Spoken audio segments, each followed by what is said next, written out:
Okay. Okay. All right. Welcome back to Twin Tangent, the podcast where we somehow turn every conversation into either a therapy session or a complete chaos, or into complete chaos. Let's be honest, though. Almost all the time, both of these happen at the exact same time. Yeah. Today's episode is a little different. We're talking about grief, y'all. Ugh. And not just grieving someone who's passed away.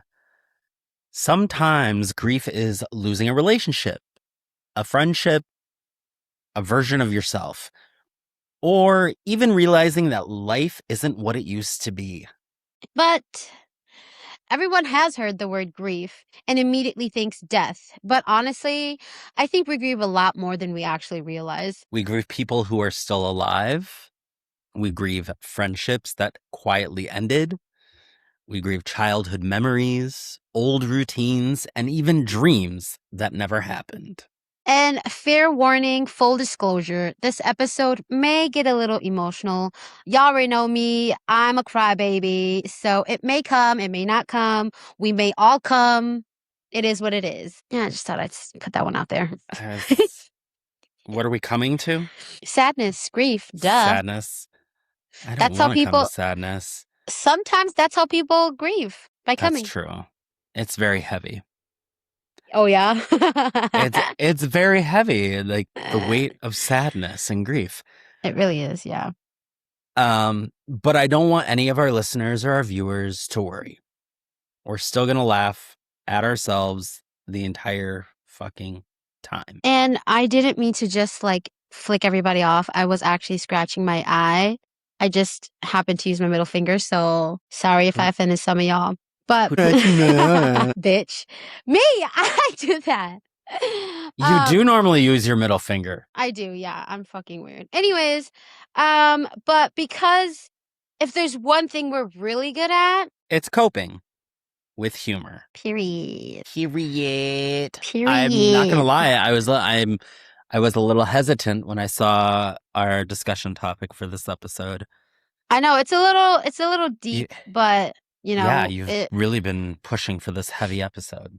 This is the second week in a row that we've had a. Oh yeah, it is. Yeah, but here we are. Second or third with this topic. Yeah. Maybe it's for my own grieving. Yeah. So, are you grieving and you want the rest of us? You want to take the rest of us down with you? I do. This fucking bitch, listeners. Because if I'm going down, all of you bitches going down with me. So, yeah. But our first segment is the goodbyes we never prepare for. Most people think that grief only starts after someone dies. But sometimes it starts the moment you realize life is about to change. The hardest goodbyes aren't always the loud ones. And sometimes they're the ones you don't even realize are happening until they are already over. All right, Tony, what are your topics? So I wanted to talk about the very first funeral that you have ever attended. Do you remember yours? Yeah. I think I told this in our spooky episodes, but it's the one that I went to my grandpa's funeral and I saw the man standing behind the stairs. I don't know if you remember that one. Man standing behind the stairs? No. Yeah, it was a guy. It looked like my grandpa who passed away, but he was standing behind the stairs. And it was my birthday weekend. And then my wallet just disappeared. And then we found it at my grandpa's house. I don't remember that at all. Yeah. That was it. Yeah. How old were you? I think it was my golden birthday. Oh no, I lied.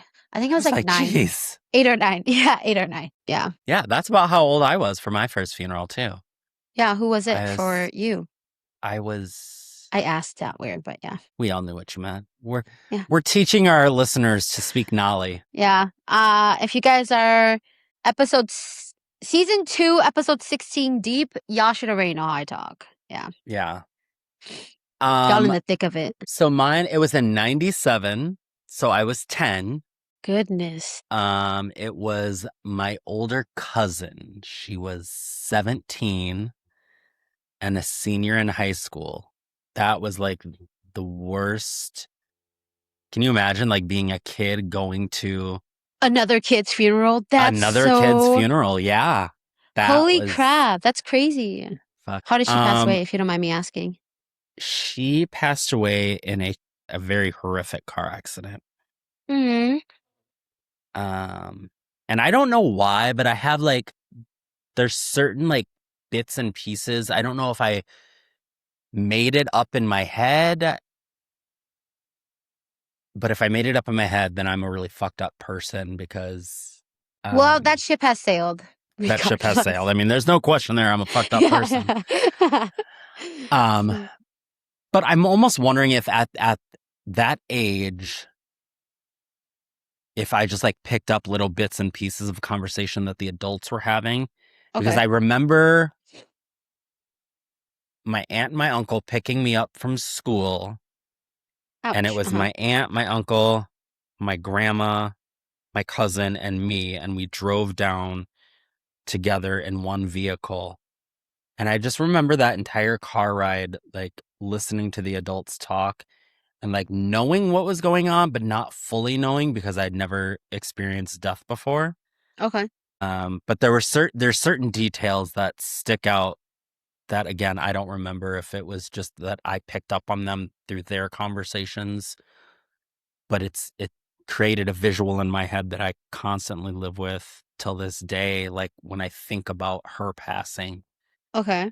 and I don't know if the details are true. I don't want to go into details on the podcast, but it was Okay. a very bad car accident. Okay. I think And I go ahead, sorry. oh, I'll get into that next. But Okay. you think what you were gonna say? I was gonna say, I think I had the same thing too, because now that I'm thinking about it, I literally just mixed up two funeral memories of the guy standing behind It's the stairs and me missing my wallet because they were both, I think, really but close to each other, like the funerals. So I think I kind of mixed them up a little bit. But yeah, the my when you very first go ahead. oh, go ahead. No, go ahead. Sorry. My very first funeral was the one that I told you where I had a grandpa and he got like stabbed by his wife. Remember I told you that? Oh yes. Yeah, that's the first funeral that I went to. And then really, Uh, I think really close after, another grandpa passed away, and that was the one during my birthday oh, where I my must be wallet thinking got of another lost. one. Yeah. See what when you said the man by the stairs, I thought that for some reason I thought that wasn't didn't you have an uncle that died? Yeah, but he wasn't really, oh crap. He was on my pillow. Hold up. All right, Okay. so the one that I was talking about where my grandpa got stabbed, Yeah. at the funeral home, he's kind of like he was my dad's age, but he was considered a grandpa. So I think at that time I probably would have considered him an uncle, but if you're talking about like rank wise, he was a grandpa to me. Oh. Yeah, and so then when we were at his funeral, like in the funeral home, there's like a coat check area, and then in that area there's like a stairs in the back and it leads you up to like the attic area, like that where you could go upstairs and put like extra food or extra like utensils and stuff up there. And it was like my first time going to that funeral home, and I always heard stories about like, oh, it being haunted and stuff like that. But then Mm, I didn't realize because I guess I had a moment where when I think my mom and them was like they were gonna go to the bathroom and for me to go put the coats in the closet. But I don't remember what really happened, but I went into the coat closet area and then I saw like my uncle or grandpa standing behind the stairs that leads up to the attic. And so I that's was like, right. "Oh, what's I'm he doing there? Like why is he just standing there?" And then come to find out when I went up to the casket with my mom them, he was the guy laying in the casket. So I'm like, "What the fuck?" But then I didn't put two and two together until like when I became a little bit more aware of like what death was. So yeah. gotcha. And excuse me, I think I'm confusing two of your stories because I was thinking of a different story that was you had seen somebody outside your house. Oh, that's the And I dream I think had of my uncle. yes, that's what I Yeah. was confusing the two, but I do remember about your grandpa being stabbed. Yeah. That's fucking crazy, by the way. Yeah. Um, Okay. so with your first funeral, do you remember like the details? Vaguely, like, Okay. I did this really stupid thing, which makes it kind of memorable to me, was, it's gonna sound really stupid, but like when the funeral initially happens, what happens is it's gonna sound really weird, but when they take the dead's body to the funeral home, first they lay it on the floor, they do this kind of ritual, and then they lift the body up onto where the casket should be. And so then at that part or at that moment where they're taking the body into the funeral home, like a lot of like the relatives that come in the morning, they do this thing where they kind of like cry for the dead. And so then that's when they could like leash out their like sadness or whatever. And then once he's laid onto the podium or where the casket should be, then people, they kind of collect themselves and kind of at that point start the ceremony of kind of taking the dead back to where they were from, in a sense. And so then at that time, my mom and my dad, because only like close relatives get not really invited, but they're chosen to do that part of the ceremony. So then they have to like arrive early. They have to like, if I remember correctly, they have to like kill a chicken and bring all this stuff as an offering or whatever. And so then my mom and my dad went. And at that time, I was like the youngest. So then I was like clinging on to my mom. And so then when they were doing the crying part, I didn't know what they were doing. So I was like pretending to cry like my mom. So I was like, ah, like this, like when she was crying. Like I wasn't actually Was that real crying? no, No. no, I wasn't actually crying. I was just mimicking her sound because I thought that's what I was supposed to do because everybody was doing that, right? And so then when I think that's kind of low key where I got my crying sound because that's actually like when I actually cry, I actually sound stupid like that. So then when they were doing that part and they were walking up to this casket and they were like laying him onto the floor or wherever, they were like crying. And so I was like, ah, like that was but I wasn't actually crying. I was just like mimicking them so that I was a part of the group. You know what I mean? And so then Yes. I told like after they stopped crying and I was like wiping my mom's tears and then my mom was like, "Why were you crying?" I'm like, "Because you were crying." But I wasn't actually crying and so I asked my mom like, "Why do they do that?" And she was just like, "Well, it's just kind of like a not really like a last hurrah, but like a last like letting all your emotions out for the person who passed away kind of a thing." To say that, hey, we're Okay. here, we're grieving you, and, just to kind of let the dead know that, okay, this is the end of your journey kind of a thing. Um, but like I remember telling my sisters that story and they're like, you're so stupid because only like older people do that. But I'm like, what do you expect me to do? What? Just stand there like a dumb child? Yeah, I was gonna say, I was especially as a kid. participating. Yeah, I was participating, but in a stupid way. But regardless, to me, the reason why it's memorable because low key I was doing the voice, but I was still laughing at the same time. And I wasn't even crying. No disrespect or nothing, but I was a child, so I didn't know. But that's why it was memorable to me. But yeah, it was really stupid now that I think about it. I don't think that that's stupid. That's actually, like you said, that's very memorable for you, but that's also, like we said at the beginning of the episode, that's like we're adding the humor to it. You Yeah, made yeah. you made light of a very difficult situation. Yeah. I also didn't really know him, so I was just kind of like, okay, whatever, go with the flow. But what about you? What made um the first funeral memorable for you? It's very weird for me, like the things that I do remember. I Okay. remember just some very small, weird details. I remember going up to the casket Mhm. for the first time. And again, that was my first time ever seeing somebody dead. Okay. Um, I Was it an open remember casket? it was. And do you Hmm. remember seeing? I do. Oh, okay. The and again, this is one of those small things that it's like I remember the accident was so bad that I remember looking at her and she did not look like herself. She was very Mm. swollen and puffy, Okay. and um, because of the accident, they couldn't bury. When you bury somebody, you normally bury them in like nice formal or like a Yeah. dress or a suit or whatever. Yeah. Um, because of the accident and how swollen she was. they she's buried in jeans. And I'm almost second guessing this, but I'm 98% sure that it was a navy blue Tigger sweatshirt. That's so sad. Because they had to cover her arms. Oh. And then one thing that I've so vividly remember, and I'm not gonna lie, I still like sometimes will think about this, and I don't get as frustrated as I used to. Okay. But her little brother, I don't even know how old he would have been at the time.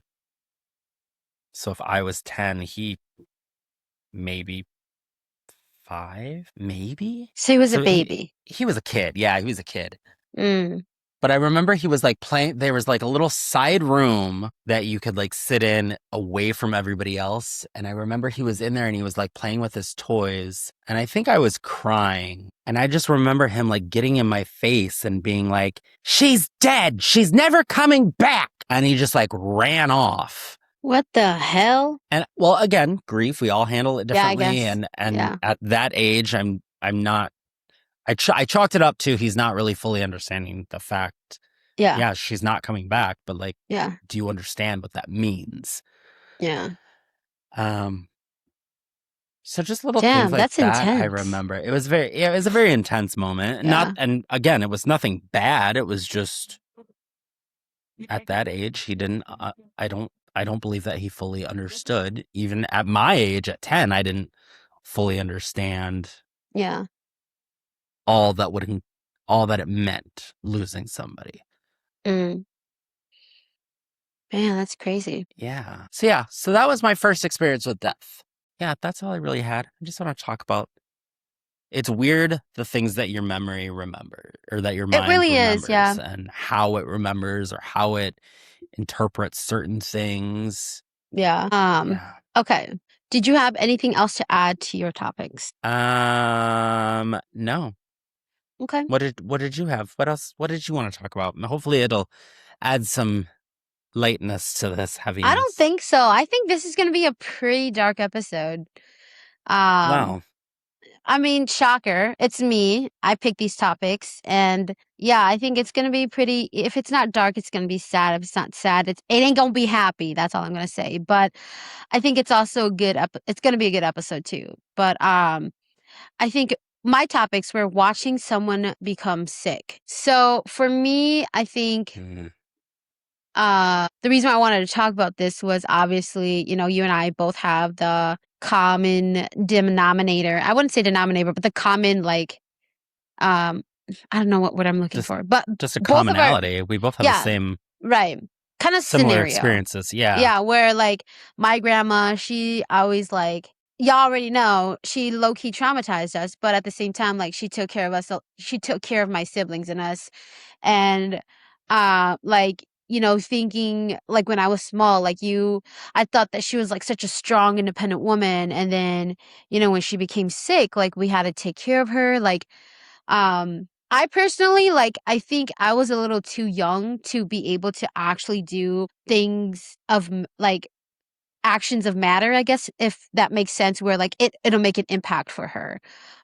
Because at that time I was like still in middle school, high school, kind of like high school, but then like I was like a freshman, sophomore in high school. And you're stupid, you're young, you're not really like concentrated on the sick. And I think the one who really got like the hard job of it was Linda. Like Sal was off in Taiwan. She was she was out of the country. I think at that time Polly got married really young, so she wasn't even in the picture. So just me, Mila, and Linda. And at that time, Linda just learned how to drive.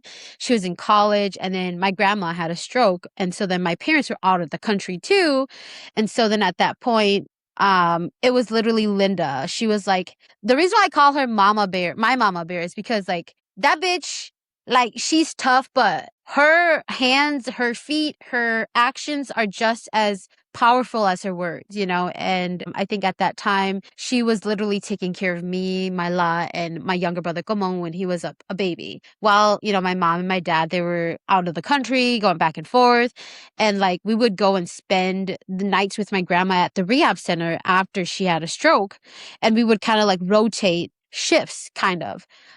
Because my parents were out of town, we had to, mind you, still go to school. She still had to, what? Not out of town, out of the country, sorry. Okay, why was it in quotes? In quotes of what? You said my parents were out of town. I meant like out of the country. Like they weren't there. So Oh, Linda pretty okay. much had to like take care of things. It's not a bad thing. I The think it quotes threw just, me off because normally yeah. that's like a sign that this isn't the truth. No, no, no, no, no. I don't know why I do the quotes. It's because these nails, they be doing something else to me. They're Clack, clack, clack, long. clack, clack, clack, clack, Yeah, clack, clack. exactly. I'm doing a Family Guy. But but yeah, and so then Linda had to take care of us and she had to go to college, drop us off at school. And I think at that time, like, I didn't realize how hard it was to actually take care of somebody by looking at Linda. Cause like her energy was like all over the place, but somehow like she took care of it. You know what I mean? And so then Mm-hmm. I think when I saw that, it really humbled me where I'm like, damn, like I really gotta get my shit together. Like my sister's over here trying to figure shit out. My parents out of the country. My other sisters are like low key non existent because they're doing their own thing. And I'm trying not to add more to that to her, you know? And so I think that kind of also molded my mindset of maybe having a little bit more mature mindset because I'm like, damn, like Same. shit's hitting the fan. You know what I mean? And so then at that time, like my grandma has had I think she had like maybe 4 or 5 strokes, like maybe a couple years apart, and you could slowly tell she was losing like at first, Strength and yeah, strength and like bladder control and all that stuff, like all the non-pretty things. And um like up until her passing, like she was struggling, you know what I mean? And I think just seeing her go through that, you empathize, and low key kind of gives you like, I don't know about anybody else, but it kind of makes me feel afraid of getting old because I don't want to go through that too. But at the same time, it it, gives me a sense of like, bitch, you gotta stay healthy. Like you gotta do something to like it, not do that. You know what I mean? it, Because at it, the same, oh, go ahead. yeah. No, I was just gonna say it puts things into perspective. Exactly, yeah. And so then I think for me, like that's also one big thing why like I feel like I am a pretty active chubby gal, you know what I mean? Because I don't want to end up like that. And it kind of gives me a scare of like, oh, like, you know, let's just say, what if I don't get married? What if I don't have kids to take care of me? Like, what am I going to do? You know, so I have to be able to take care of myself because that's also one thing that my grandma taught me. Like, even though uh that be low-key traumatized us, like um she never remarried. She did everything herself, and you know, like that also was power in itself. And I think when you watch somebody who you, I wouldn't say put on a pedestal, but you've always seen them as somebody really strong and you see them slowly depleting, it really Yeah. puts things in perspective like, damn, like that could be me. And I don't want that to be Mm-hmm. me. Like I need to change it, you know? And not just that, but also my dad. Like, you know, like I've talked throughout this podcast of like how my mom and my dad, like as they're getting older, it's like one thing after another. And you're just like, what can I do to help you? What can I do to make your lives easier? Um, you know, it's And just kind of like, it really puts life in perspective of like, damn, like yeah. you really don't have a lot of time. You know what I mean? Like you really don't No. have a lot of time. But yeah, Time time time flies. It's like we were it just really talking does. before we started recording. We're like, Yeah. the month is already half over. Like it seems We like it didn't do just shit. started. Yeah. Yeah. And then I did like I mean, I don't know about you, but like it doesn't even the buck doesn't stop like with family. Like Yeah. even if I go to the grocery store and I see like this cute old woman that's like pushing her grocery cart, I'm like, it's not that I feel sorry for them because the chances are maybe they've had a wonderful life Yeah. and they're enjoying their old age and they've aged with dignity. But at the same time, it's like, I don't want to be that way. I don't want to get old. It does make you, well, for me, it does make me scared to get older because I don't know what's going to happen. Yeah. And then, you know, you made the comment, you're like, what if I don't have kids? Like, I'm not having kids. Yeah. And so it does make me question. I'm like, sometimes, okay, we're going to get, you wanted this to be a dark episode. We're going to get Yeah. morbid now. Let's do it. Sometimes I wonder, I'm like, what if I die alone? What if I don't have any kids? If my niece and my nephew don't stay in contact? Yeah.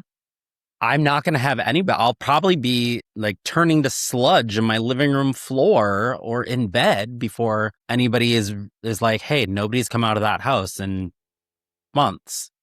Well, that first It's of all, scary. realistically, I don't think that's gonna happen because obviously we text each other every day.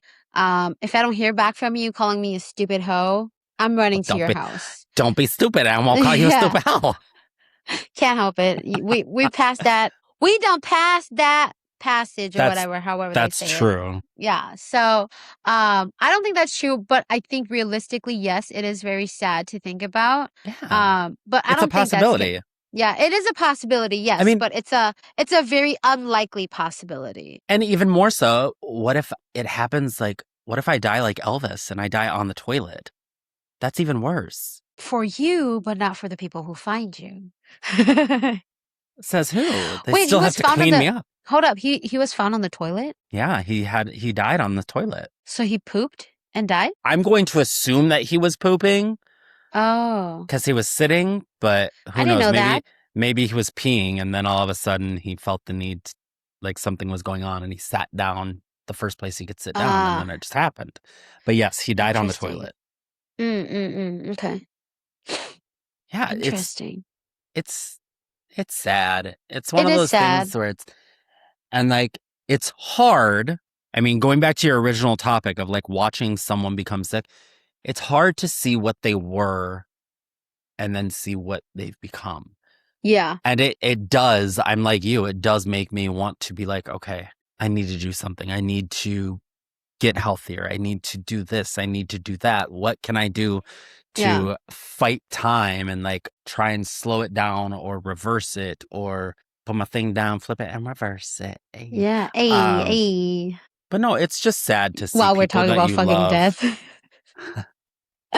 We said that there was going to be Yeah. laughs, but it's sad to watch people that you love and that you've seen in the prime or in the height Yeah. of their life, and then to watch them deteriorate. It does put It's things into very, yeah. perspective. It's very It can be sad. very humbling. It's very sad. Yeah. And I'm trying to think of how to say this without offending anybody. But again, I'm just going to say it with my chest. It is what it is. Say with your chest. That's part of where my struggle is with when it comes to terms of religion Mm. and like believing in God and all this and that. And it's like, so listeners, you can come for me if you want. I clearly, obviously, if I haven't mentioned it before, I'll mention it now. I'm not a believer of God. I'm more spiritual than anything. I believe in a higher power, but not Mm. necessarily God. But where I have an issue with like when it comes to religion and God is it's like there's so much emphasis put on this big God and all the things that he does. And it's like, I find it hard to believe that there's a God when you have this person who's lived an amazing life and then they die in the most horrific way. Yeah. Or you I have a friend who her first baby, they found out she had cancer Mm. and she lost her first kid. And obviously she's not the only one that's ever experienced this, but Yeah. that's another thing that I struggle with. Okay. How do you, for people who are religious out there, how do you, Oh, what? go on. What? Nothing. Say with your chest. I'm not trying to be offensive or anything. I'm being serious. Like No. Yeah, yeah. I really struggle with the fact that we praise this God, creator of everything, creator of plants and animals and everything in this universe. Why are little babies ending up with cancer or terminal illnesses or Yeah. like they don't even have a chance to live? Yeah. It's sad, and I struggle with that. But getting back to the topic at hand, yeah, watching somebody age and deteriorate is very difficult. And I think that I had the same situation with you going back to your story. Like my grandma, as listeners know, my grandma raised me, Mhm. and she had to have a triple bypass surgery in, I want to say 96 or 95. So I was just a kid myself. And I think that living through that experience as a kid and still continuing to live with my grandmother after the fact and having Mhm. to, get her soup or help her to the bathroom or help with things around the house, Yeah. like that forced me to grow up even faster. Yeah. On top of So what you were already on going through. Yeah. right, right. So I think you and I are alike in that sense as far as Yeah. not I'm not going to speak for you, but for me, like I don't regret one bit of it. But at the same time, I do feel, well, that's a different topic for a different time. I don't regret any of it, but I definitely do agree that I was forced to mature and grow up faster Yeah. than an 8-year-old should have. Yeah, for sure. I think I definitely agree with you. I mean, obviously I didn't get like I wouldn't say as bad. It's probably a bad way to say as bad, but I think that's the best way to say it. Like as far as taking care of my grandma, because oh my goodness, you know what? Fuck that pillow. It wants to stay on the floor. It's gonna stay on the fucking floor. But but hold on, let me pick it up. This bitch. But I hate it when the pillow gets on the floor because it's like ew, I have to laundry it again. Yeah, that's same. But yeah, but like it's not like getting it worse, but like I guess she had to take a bigger responsibility and than what she really needed to. You know what I mean? And Yeah. so then I think like you really it really forces you to have to do adult things, make adult decisions, even when you're Hmm. not supposed to. And it's kind of like you were dealt cards that you weren't really supposed to get, but at the same Yeah. time, it's like, what can you do? You know? You're like, I didn't ask to play this game. Exactly. And I guess here I got a flush. All right, let's play this. Yeah. Yeah. But and I think again with like my dad and them going through it right now, like obviously like I'm closer now so I could obviously contribute more, but I think because I don't have that relationship with them like I do with my other sisters, of course it's not that I can't build it. It's just it's harder said than done. You know what I mean? Like right now, like I think with my parents and them, like Sal, Linda, and Polly, they do a lot for my parents. And I'm the type of person where I'm gonna put credit where it's due. I'm not gonna take credit for anything Yeah. because I know I haven't been there. And when I am, I do try to do my best. When I am able, I do try to overextend a little bit because I know that, when I was living in Eau Claire compared to now, like when I was in Eau Claire, I try to extend as much help as I can. But Yeah, at the you were in same the cities time, like every weekend. yeah, but at the same time, it's also like my parents' comfort level. If they don't feel comfortable with me, I'm also not going to force that, because they're at an age where they know, like, okay, this child could do this child could do this. They Hmm. know that I could entertain them. They know that if they need a good laugh, yeah, I got you. I could do stupid stuff and make you laugh. But as far as like, them feeling comfortable, me taking to them to the hospital or, you know, stuff like that, they're not going to rely on me. They're going to rely on my sisters because it's what they've been doing for years. And, like I always say to them, like, I will never take credit for something I don't do. And I give you guys so Hmm. much credit. Like, I appreciate you guys so much for what you guys do that I couldn't do for them, and, in a sense, I do feel like people don't talk about it too, but then I feel guilty that I can't do more. Obviously I can, but at the same time, again, it's harder said than done. They don't feel it's kind of the thing of like I want to do it, but then they don't feel comfortable with me and I don't want to force that either. You know what I mean? So it's kind Yeah. of I don't know, it's kind of like a double-edged sword for me where like I want to do all these things for them and I have all these things that I want to say, but at the same time, it's just like time and place. You know what I mean? But sometimes I do it anyways just because I'm like, when am I going to get the time? And also I've lived with enough embarrassment where like when it's my parents, I don't really care. Like they know the problem child that I am, so I do it anyways. You know what I mean? But yeah, like I guess my whole point of this was like watching somebody you love, somebody you admire, somebody you see as like somebody you put on a pedestal and kind of see them depleting, them deteriorating, and then at the same time, like they still kind of have an ego too, where they're like, I could do this myself. Like They Well, don't. no, go ahead, finish. Oh, but I was gonna say, like, that's also another factor too, where like, and kind of the lines are a little blurred, but it's kind of in relation to what I was saying about comfort level, where they feel like they can still do these things, but they really can't anymore. I think that's when you get forced to make adult decisions and you have to draw boundaries that you don't want to, but you have to. And that's the other part that I wanted to talk about of when you watch somebody become sick, there's things you have to call the shots and specific things, even if it's not what that person wants, but it's for their own well-being. I think that's a very hard place to be. Thousand And percent. yeah, and I think it is very hard. It's very sad. It's very eye-opening, humbling, like you said, taking care of somebody you love that becomes sick. I think that that's got to be the worst part of aging is, I mean, basically what you're saying is they're losing their independence. Yeah. And that is the most difficult part because once you start losing little pieces of independence, obviously I haven't experienced this personally, but I Mm. would think that once that starts happening, that's when the thoughts start creeping in of what do I have to live for? I I Yeah. can't drive to the grocery store. I can't walk to the mailbox.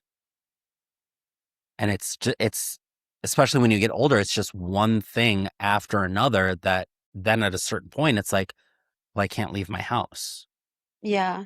What this isn't a way to live, you know? Yeah. It's Maybe I'm very thinking the opposite unfortunate. because if it was me, I'd take advantage, full advantage. I can't walk, go give me milk. I can't go to the mailbox, go You get my mail. say that because you're not I in a know that's what I'm position to saying. That's have what I'm to. saying. Yeah. Is that like maybe I'm thinking the opposite because obviously I'm not in that situation. So if scripts are switched around, obviously I'd be like, fuck. Which again, I'm just trying to bring light to the situation, but at the same time, it's just like, Right. yeah, it sucks. I remember when I had to finally tell my grandma, I'm like, you can't drive anymore. Yeah. And my grandma was a bus driver for I don't know how many years. She Mm, loved driving.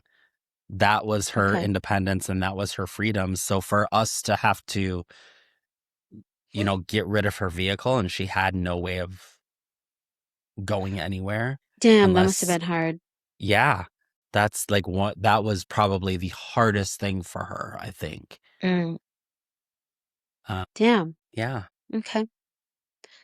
Yeah, I mean, my parents, we tell them not to drive and they do it anyways. They stubborn as hell. That's why I'm stubborn as hell. N- Like my I'm a, mom, and go ahead. that's how my no, I Yeah. want to hear your story about your mom, but Yeah. like that's how my grandma was. She's gone now. They can't do anything. Um, I came home from work one day and I noticed that she had a dent in her fender. Mm, And I walked in, I'm like, what the hell did you do? Because she wasn't supposed to be driving. And she's like, well, mm. I had to go to the bank. I don't know. She had to get money out for something, or I don't know. She had to go to the bank. So she went to the bank. And then when she was backing up, she backed into like one of the lamp posts in the parking lot. Ah, I've done that before. You're not fucking helping your case. Uh, Um, but yeah, you can't stop them. And then that was the yeah. point when it was like, okay, we're getting rid of your car. Yeah. Yeah. I don't know. Like, no, it's tough It, being in that situation. It really is. Cause it's like, 100%. it's kind of like we're all adults. You're my parent. I love you. You're Hmm. used to telling me what to do, but now it's kind of like, unfortunately, Yes. I have to take this away from you, Yeah. because you're not listening. And it's what they always say. Like parents, they start off as parents, but when they grow older, they end up becoming kids. They become kids again. Yep. Yeah. Mentally, Yeah. fit, So it yeah, really is hard. physically, but Unfortunately, it is inevitable. It is a circle of life, but I think um I will put into light though, I think that or to make it a little bit more lighthearted, I think that like when you find or when you I guess how should I word this? When your kids are people who are appreciative and they're grateful for what you do, it really pays off. when you're older because they take care of you, Mm-hmm. they love you, compared to kids who are fucking ungrateful and they, they do all sorts of stuff.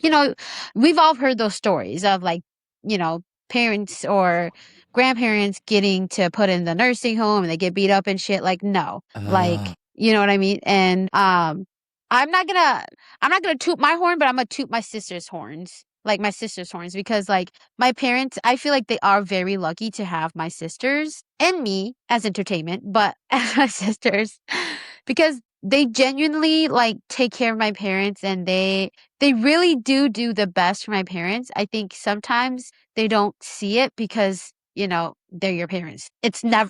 kind of the thing of like it's never good enough until it's like the end. You know what I mean?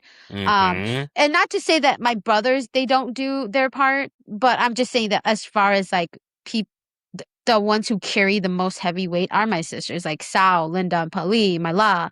Like they really have been carrying that weight of taking care of my parents, taking care of my grandma. It's not said enough. And I always tell them, like, I appreciate you guys. Like you guys do really hard work and, obviously everybody in the world, they go through their own struggles. But like for me, like I'm very appreciative to have my sisters because of the care that I see they put my parents in and my grandma in.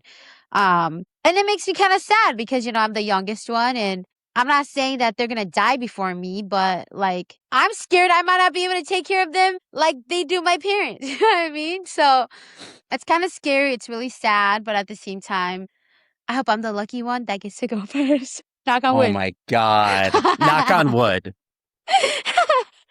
Um, did you have a story about your mom that you wanted to share? Well, I was just gonna say, like, my mom is super stubborn to the point where, like, when we tell her not to, like, drive, that bitch is already gone within, like, 4 in the morning. She does it when nobody's Where's awake she because where does she go at 4 in the morning? well, she's a farmer. She goes to the garden, and her garden is like an hour Mm, away.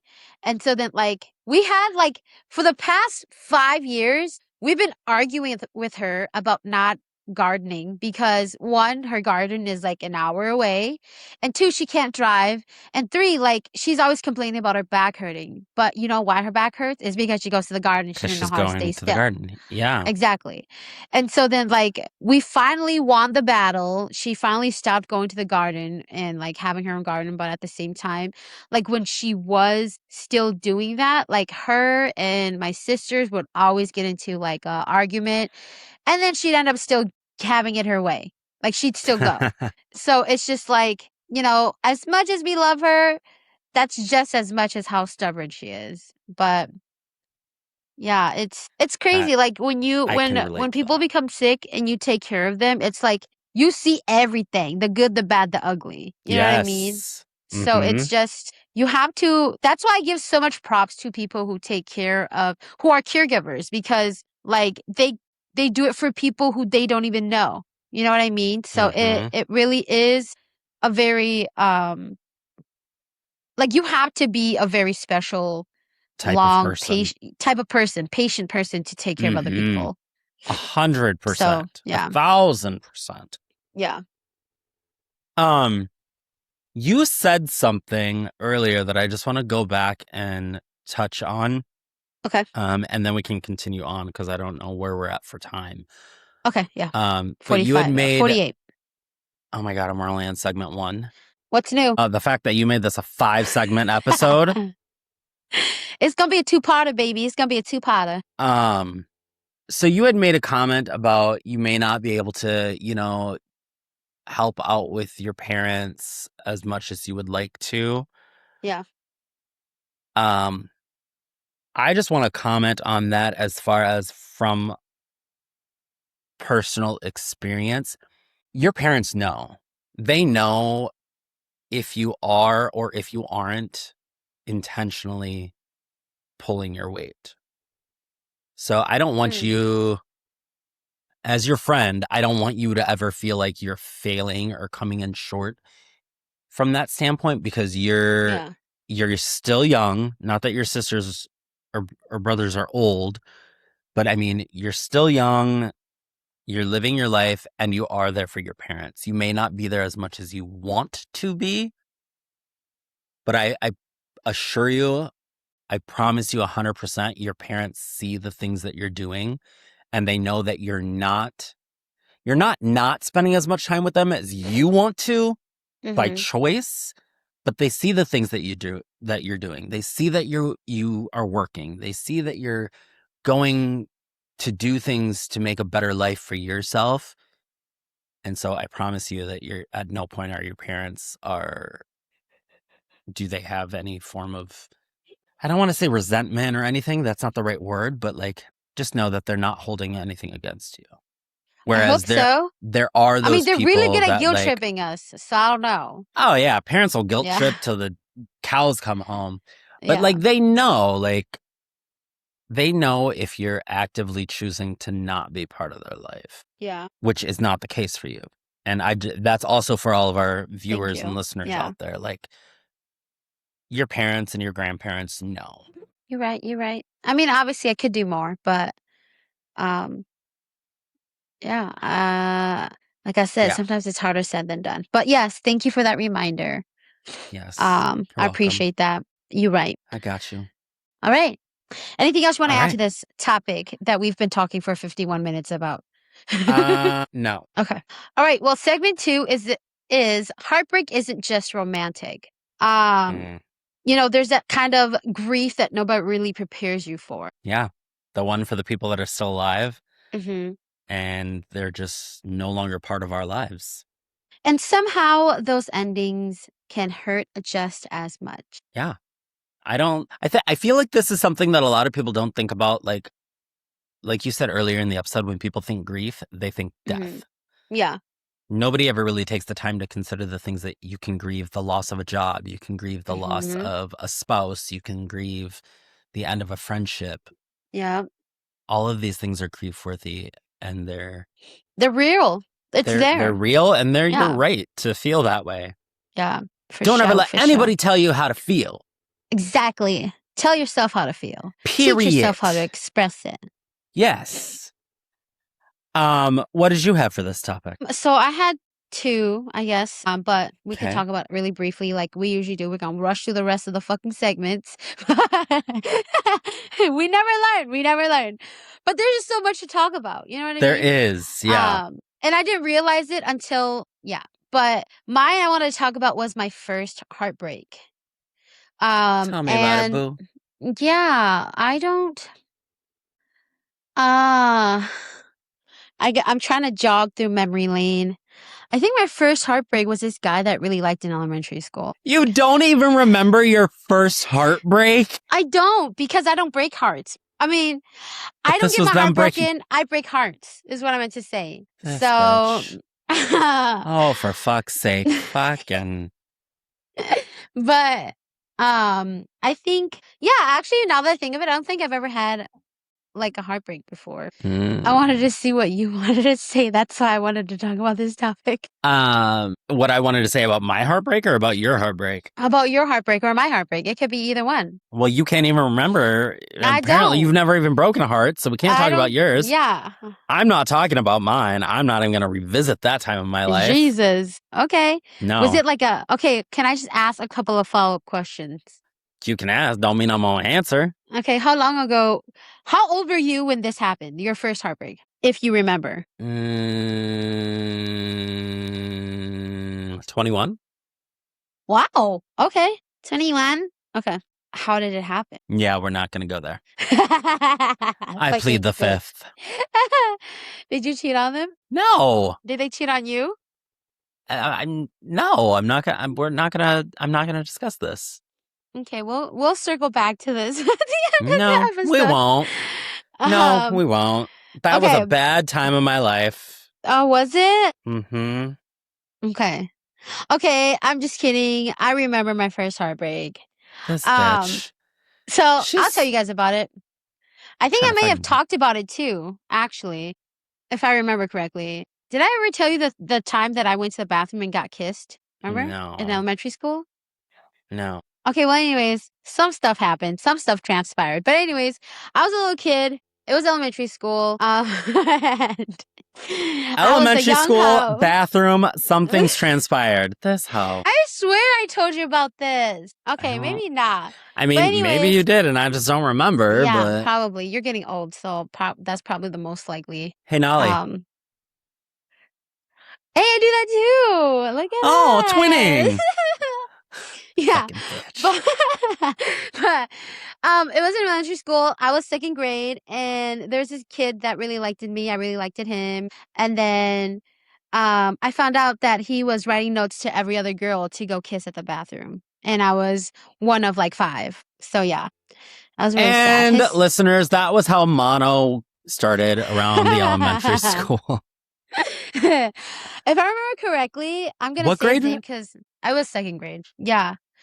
Because That's so I funny. swear I've told you about this before. But anyways, I was in public school and they said that I was too stupid for public school. So they took me into a Hmong Academy, which is specifically for Hmong kids to learn or whatever. It was called Hope Community Academy. It's probably called something else now, but I was like maybe the first or second class that was at that school. And then I guess when we took the test, I was too smart to be in those kind of schools. So they put me back in public school. So first grade, I was too stupid. Second grade, I was too smart. And so then third grade, I went back to public school. And so then, Jesus, sorry. And in fourth grade, she was just right. Yeah. Stupid. And so then when I was in elementary school, there's this kid, his name was Long Zhong. There's a lot of Long Zhong, so that's why I'm gonna say it anyways. But but anyways. I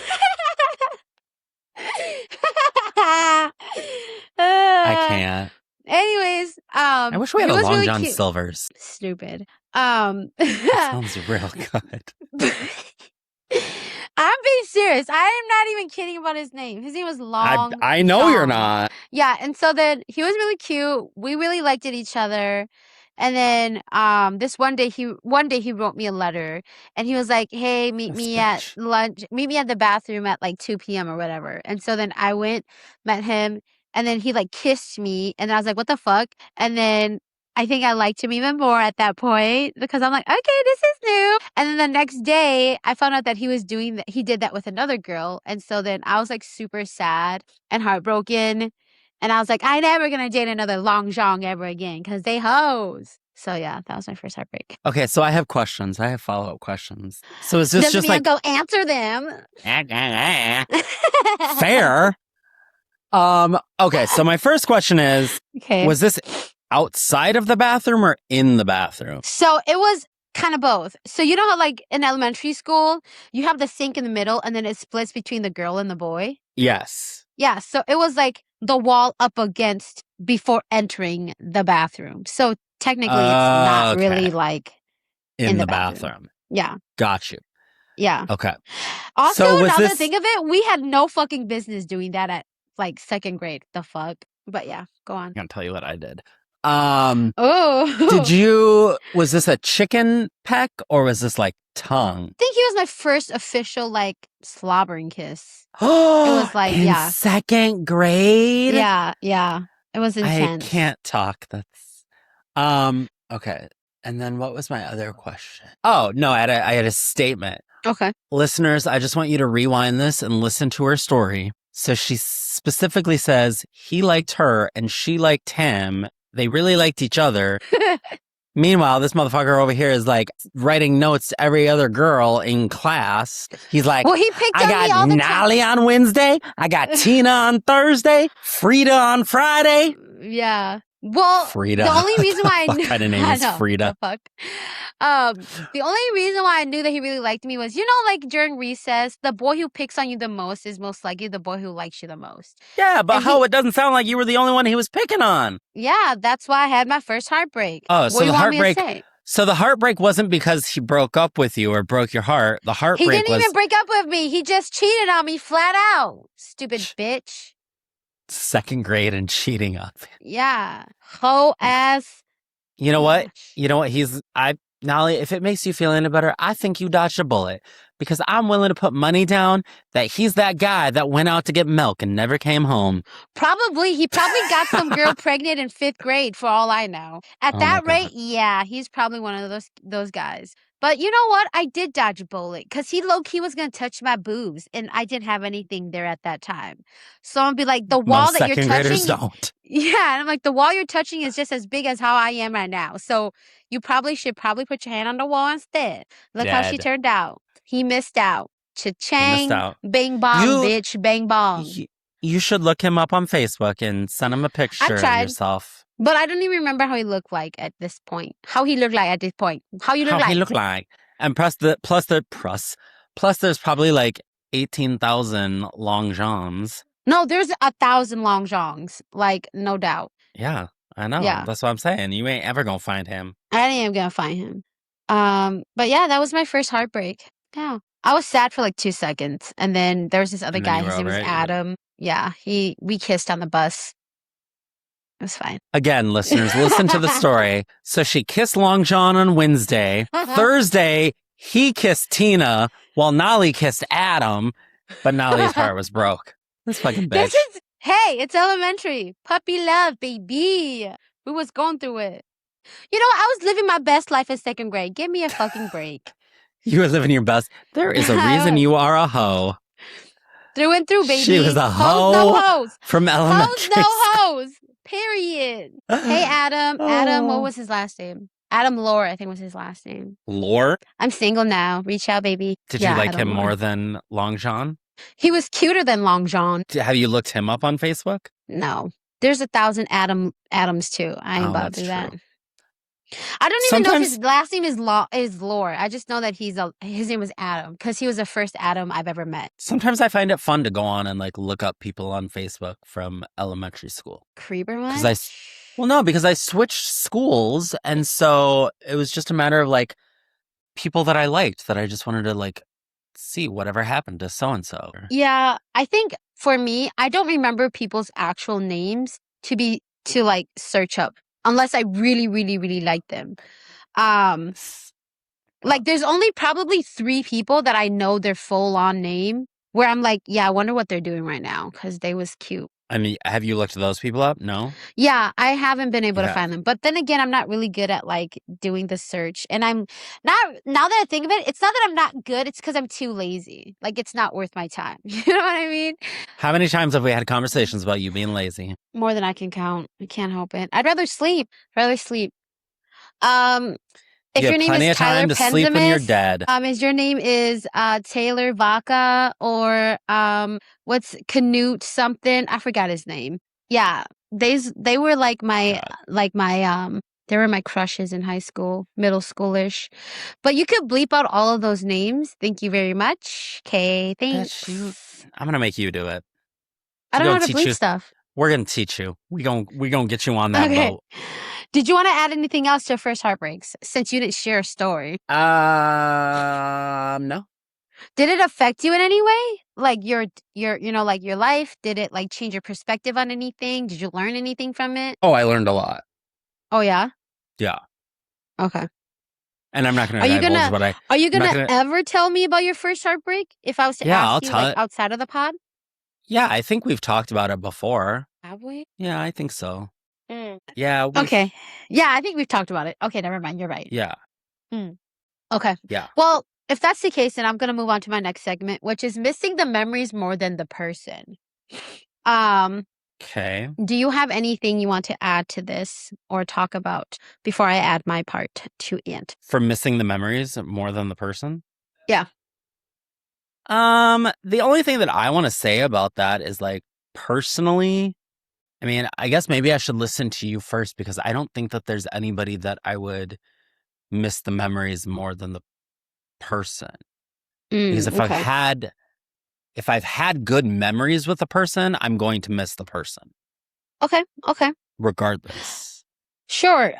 For me, I mean, I am, I'm sure you guys all know at this point, obviously with me and B, I think I could definitely relate to this topic. I think because because we had a lot of really good memories as far as I know, according to me, like I think I just miss the memories that we had more than B himself. Because I think in the moment of the memories that we've created, I think it's also because for me, I did a lot of firsts with him, if that makes sense. Like, he was the first person I traveled with, first person I did all these things with. And I think when it comes to memories, those are like core memories for a person. You know what I mean? So I think that is probably what I wanted to share. And also, not just in the love life, I think in relationship wise as well, like with your friends, like, people you confide in when you have like your first heartbreak, like an adult heartbreak, or, you know, um, when you guys go out and something crazy happens and now you're like no longer friends with him. Like you think about all those crazy moments you've had, you know what I mean? Mm-hmm. And let's say if it ended up toxic, obviously you may not like miss the person, but the memories that you've shared with them, you're like, damn, like we did some crazy shit. You know what I mean? Yeah. So just kind of that part of it is that like I think it's kind of like bittersweet. And to me, like I am a very nostalgic person. I love Same. nostalgia. And when it comes to like missing the memories more than the person itself, to me that relates to me because again, I even if the person's no longer in my life, it could be to several reasons. I don't know, maybe they died. Again, grief you deal with in different ways, but I think for me, like the memories that it holds, like for me, I take a lot of pictures of stuff, videos of stuff, and even if people aren't in my life anymore, sometimes I do still look at those videos and memories and stuff like that to be like, oh damn, we did some crazy shit, or I can't believe I did that, or can't believe we did that together, like Yeah. or like, oh, this person was the first person I did this with, and so on and so forth, even if they're not in your life. And I think that's kind of the beauty of creating memories, is that even if they're no longer in your life, whether it ended in a bad term or a good term, you still have that to keep. You know what I mean? And it'll be yours Mm-hmm. and that other person's like It's a thing. time capsule. Yeah, time It's capsule. like a Yeah, connecting. Yeah. a core memory. Yeah. Yeah, for sure. Can I ask you? So you had mentioned like B. Mm-hmm. Do you think that you are missing the memories, or do you think that you're missing the thought of what you hoped you guys would be from those memories? Does that Um, make sense? Yeah, it does.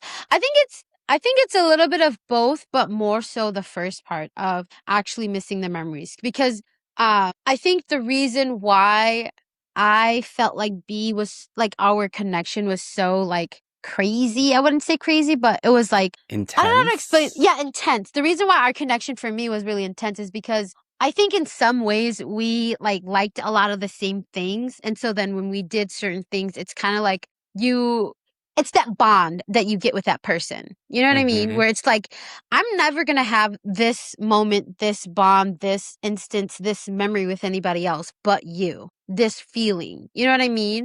And so then I think for me, it's more of the memory than it is the actual like thinking about what it could become, because at this point we can't become anything. It's just what it is. You know what I mean?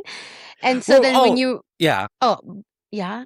right. Well, just to clarify, I didn't mean like what you would be now, but I mean, okay, so just for an example, let's say Yeah. the very first Christmas that you guys spent together. When you Hmm. think back on that memory, are you missing the memory of what was happening in that moment? Or are you missing the memory of you in that moment thinking, like looking at him and saying, oh, I can see forever. And now snap back to reality. You're like, that forever is not happening. So Yeah. are you grieving over the memory itself, or are you grieving over what you had hoped would become of the two of you in that moment from that memory? Okay. For More me, it's the first deeper. one. Yeah. No, I get it. Okay. For me, yeah. Neck lady. for for me, it's the first part.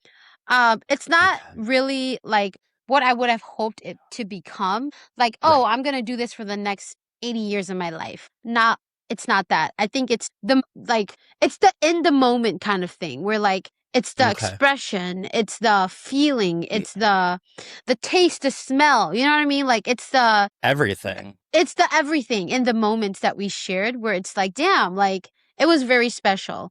But then again, I think because of how I am, I love love. I'm a lover girl. And I'm also a Pisces. And, y'all could judge me or whatever, but I think we are very,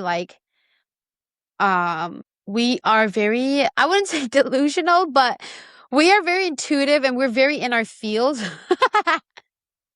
Fucking bitch.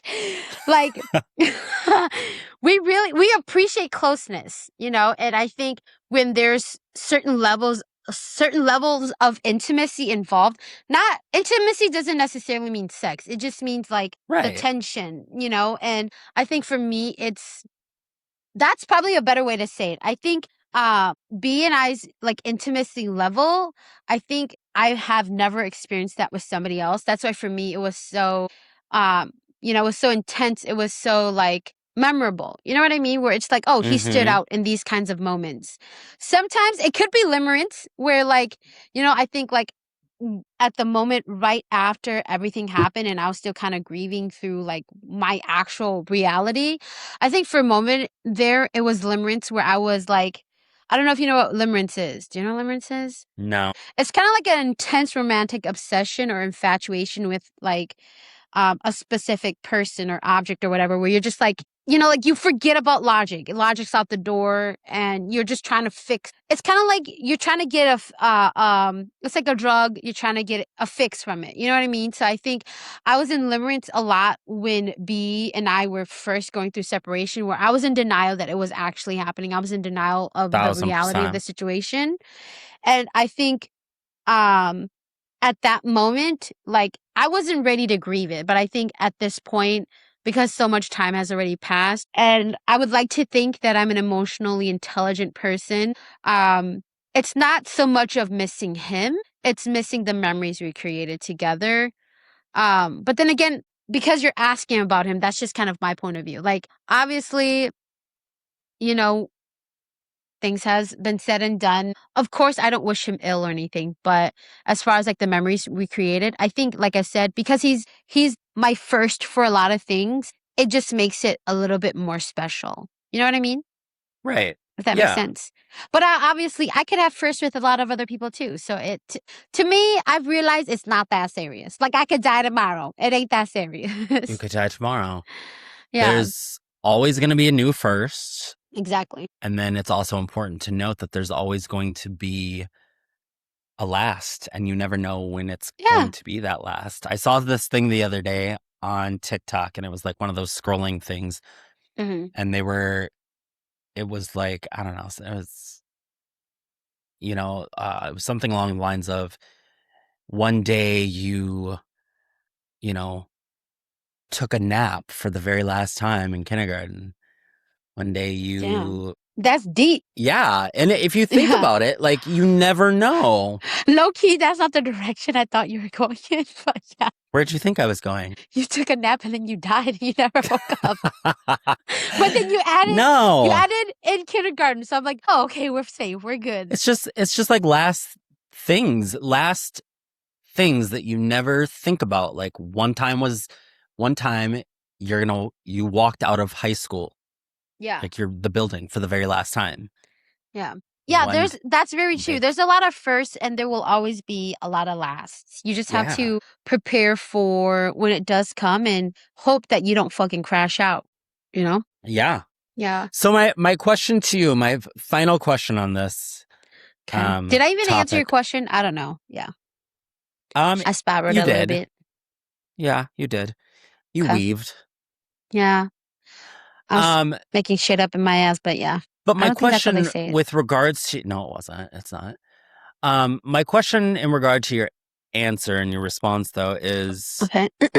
I felt like I was getting a vibe that like you can't enjoy those memories anymore. Is that the case for you? Hell no. No. I think, Really? yeah, I think See now that's what do you mean? unfortunate. Maybe, like, maybe. You word it differently than I thought. What do you mean? What do you mean? What do you mean?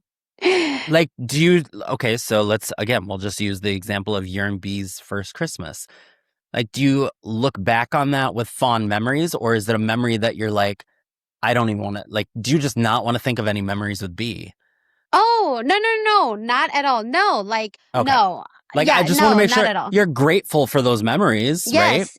Yeah, that's why um I think that's why I still, speak very highly of our relationship that we had because of how I personally think how beautiful the relationship was from my end, where like everything we've done, Yes. I will always treasure it. Like again, I'm a very sentimental person too. Even if I'm not with him, that's okay. I hope he's creating new memories with somebody else because I will too. You know what I mean? But at the same time, it's not that like I can't miss those memories because they were good times. They were happy times. You know what I mean? So it's not like I'm Yeah. like, oh my God, just because this happened, fuck him, like fuck those memories. No, not at all. I went through it. It happened. Okay. And, unfortunately, it is where it is. But it doesn't mean that those moments at that time were not beautiful moments. You Right. know what I Okay. mean?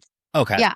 Perfect. Yeah, because I would like to think that I'm not a bitter person because, again, I think I've come to realize it's not that serious. It is what it is. People make their choices. You got to kind of deal with it, and move on. Yeah. Work through it, That, move on. And, if, and I just hope the same thing for him, where like, if he thinks about our first Christmas, he'd be like, damn, like, it was a really good Christmas. You know what I mean? Maybe, yeah. maybe not, but I'd be hopeful because, again, at that I, time, we were in love. At that time, we were feeling all these feelings, and two things can be true at the same time. Like we always say, yes, it's sad that we're not together. We don't have we're not together anymore, but mhm. it's also true that at that time we loved each other. At that time we had a good time. At that time, you know, it was a That part. genuine moment. You know what I mean? Yeah. So, of course, like just because something didn't happen or something didn't go my way doesn't mean that it still didn't happen. You know what I mean? Right.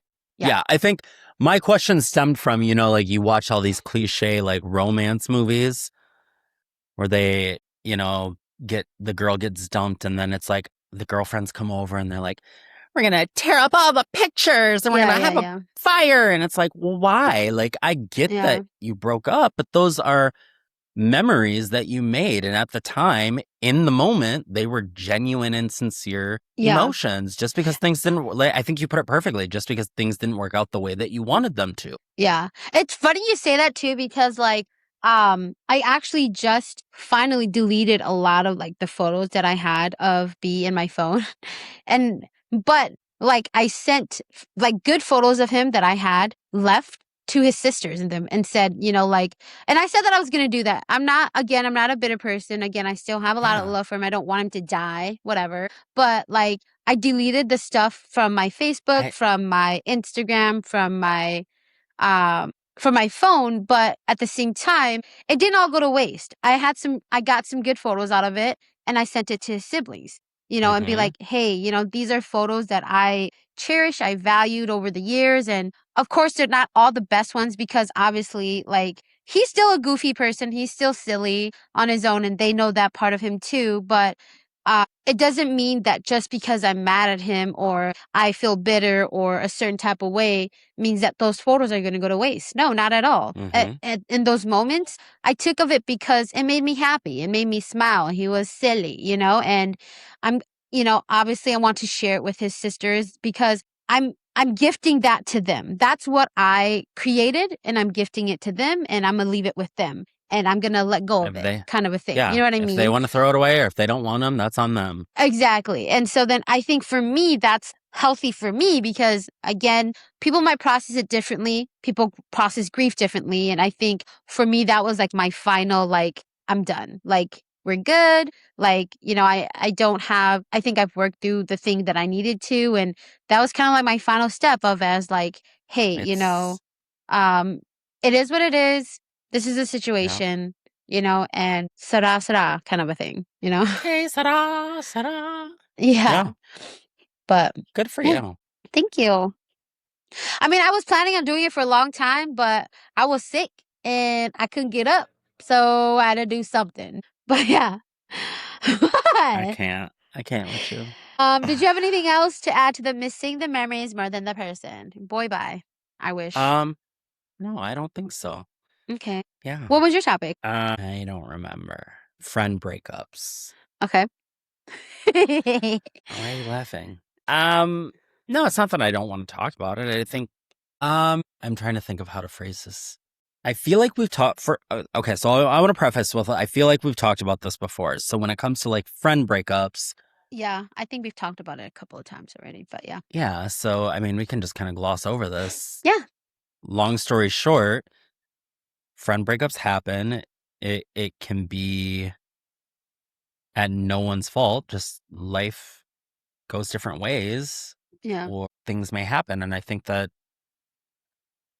like we said earlier, it's definitely one of those situations where you can grieve. I mean, there are friends that I no longer have in my life that I now would probably categorize them more of like acquaintances. Mhm. But again, I went through the whole grieving process. It is a two-way street, so I'm not by any means putting the blame on anyone in particular. Yeah. But it is what it is. And you grieve those situations, you cherish the memories, and you keep going, Yeah. right? I fully believe in that too. I think I've said this before, but like low key friendship breakups, low key hurts more than an actual relationship breakup because A they know the hundred thick of percent. it. Like they know you through and through. They know the Yeah. shit that you've done. They know all your secrets, Yeah. and yes, it sucks, but at the same time, like you said, friendships are a two-way street.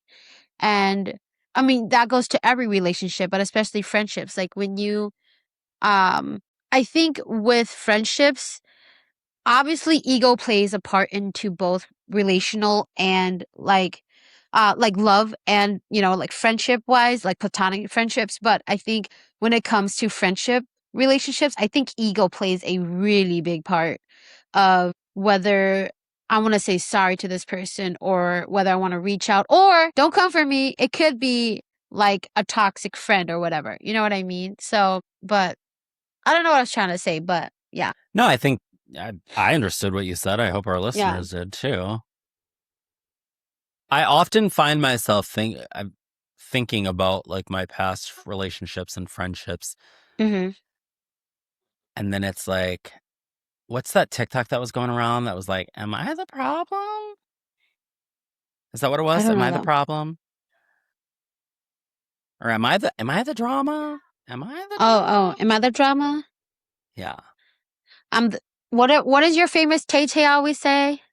Hey, it's me. I'm the I'm problem, the it's problem, me. it's me. Yeah. I was like, Sometimes which line are we talking about now? yeah, sometimes it do be. Sometimes you do be the toxic one. Yeah. And that's the first step in self-awareness, listeners, Yeah. Yep, is yep, yep, being yep. able to acknowledge and ask yourself, like stepping back and like, because I will admit this, like from my younger days and even some of the Mhm. friends that I'm no longer friends with, Yeah. like at the time, it was always like, well, they did me wrong or that Yeah. they were in the wrong. But like growing up, and now it's like, okay, well, maybe I did something. Maybe I did something wrong. Maybe Yeah. I'm the problem. Yeah. But It is what it is. it Like is what it it's the is. thing of if they kept gnawing and they made it through the fucking threshold of thick and thin, then Mm-hmm. they're still here. If they didn't, then they just didn't make the cut. You know what I mean? Right. So, That's part of life. yeah, you just have to accept things for what they are, allow yourself some grace, but also Uh, acknowledge where you mhm. fucked up or what you did wrong and Yeah. move on from it. Yeah. And I think it's very important to note, especially when it comes to like friendships,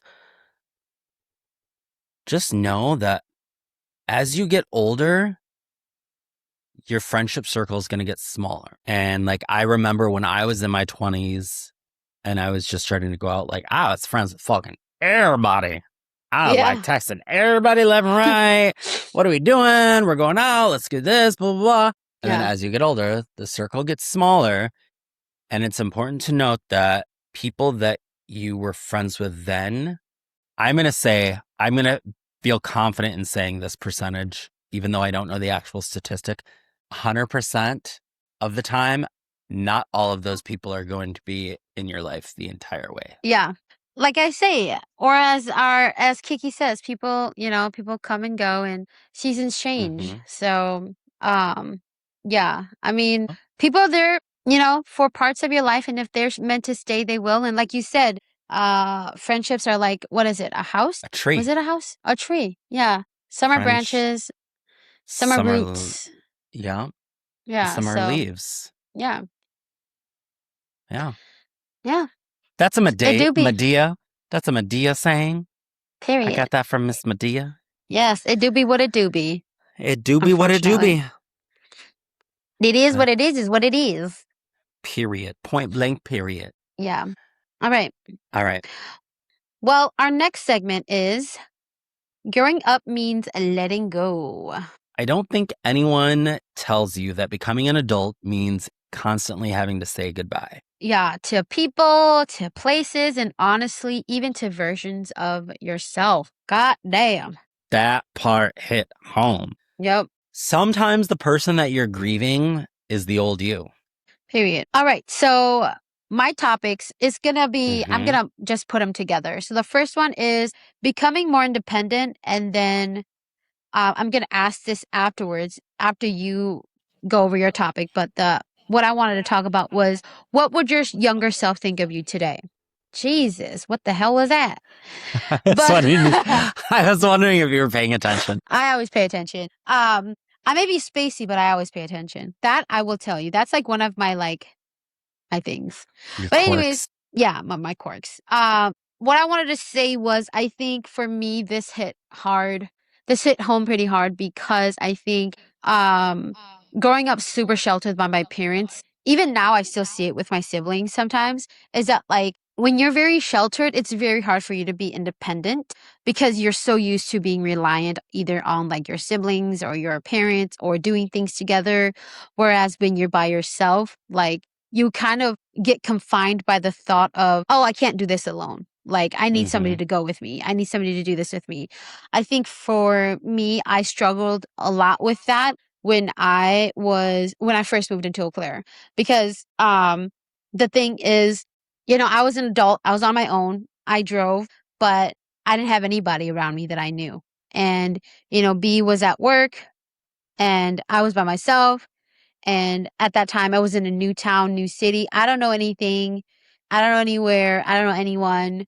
I don't know shit about fuck pretty much at that point. And so then I think me being put in that situation really forced me to become a little bit more independent. I mean, I think overall I've always been independent, but I think being in that situation, it involved me to be an independent adult compared to a kid who could ask their sister to take him to the store or whatever.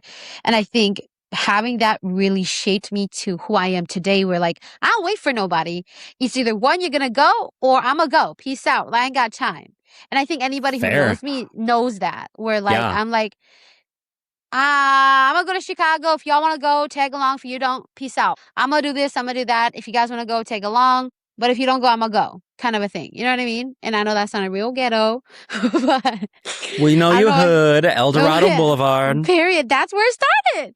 That's where it started, baby. The hood. The hood of Eau Claire. The hood of Eau Claire. It ain't even that scary. Fuck you. Fuck y'alls. But anyways, I'm just kidding. I'm like demure and like quiet now. So, but anyways, Okay. but yeah, I think becoming more independent, it just helps you in the long run. Like 100%. yeah, it just helps you in the long run. Like it's something.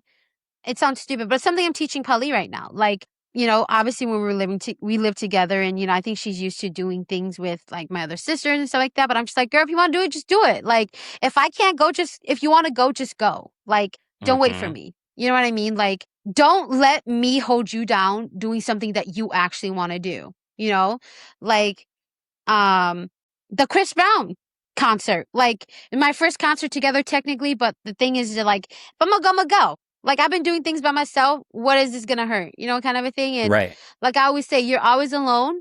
it's either you miss out on the opportunity or you do it and, put your best foot forward. And if it doesn't turn out the way it does, at least you could say, hey, I tried, You miss out on 100% of the chances you don't take. Exactly. Period. Hmm. But It's easier yeah. said than done because I need to take that advice. That's something that I like. Personally, I feel like I'm a very independent person, but there are certain things that like I don't do because I don't want Yeah. to do them on my own. So that's what I need to work on. Yeah. I know. I think I'm past that threshold. It's just like, Yeah, I bitch, think you are too. the world is my oyster. Who wants to go? Let's go. If you don't want to go, I'm going to go either way. Bye-bye. That was my Medea coming out. But yeah, Okay, I don't I think I see. sounded like her. Yeah, but It's okay. I don't know. I think it's Don't exactly quit what your you day said. job. Yeah, fucking bitch. I think it's exactly what you said, where 100 of the things or whatever you said, 100% of the You shots miss you out don't on take. Yeah. you miss out on 100% of the chances you don't take. Yeah, and I think to me, I've come to realize again, it comes to what if I die tomorrow? Like, take your shot. What's For it gonna real. hurt?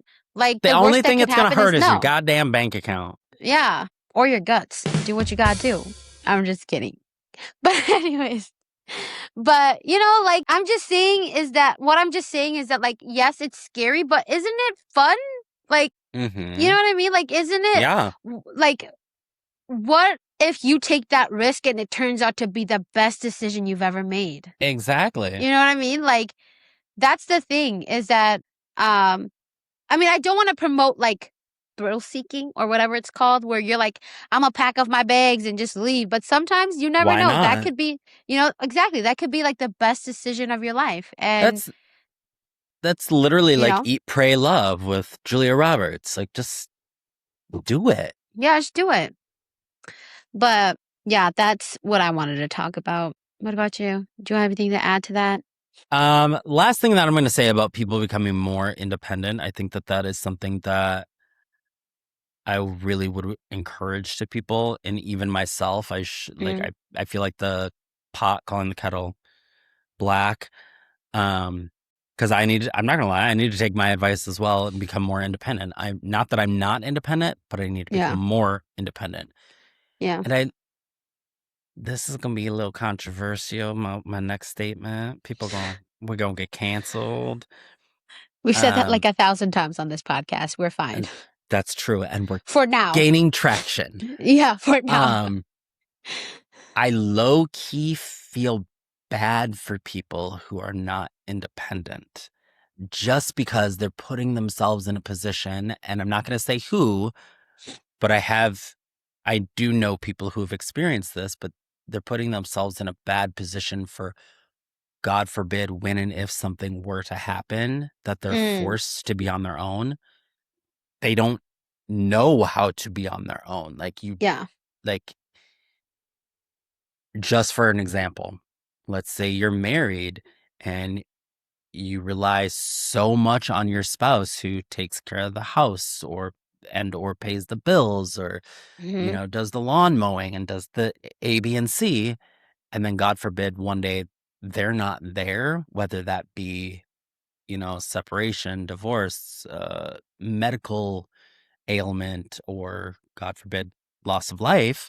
Yeah. Now that person's left there and they're like, oh God, I've never had to pay the telephone bill before. How do I do that? Yeah. Or I have to get somebody to change the septic tank in the backyard or whatever. Like, I don't know how to do that. Like, Yeah. it's unfortunate that you're now at this stage in life and you don't even know how to do the basic survival Yeah. things, right? Yeah. Yep. So I low key feel bad for those people, and I just want to encourage everybody to increase their independence. Yeah. It's just kind of like riding a bike. Like, Yeah. once you take Practice off, yeah, once you and take then off, the you just muscle memory. yeah. And just speaking from a fellow codependent person, um, it's, I'm going to say it again, I've said it before, but it's very empowering. Like, you see what you're truly capable of. Yeah. And, I think it puts you in a mind state. Oh my God.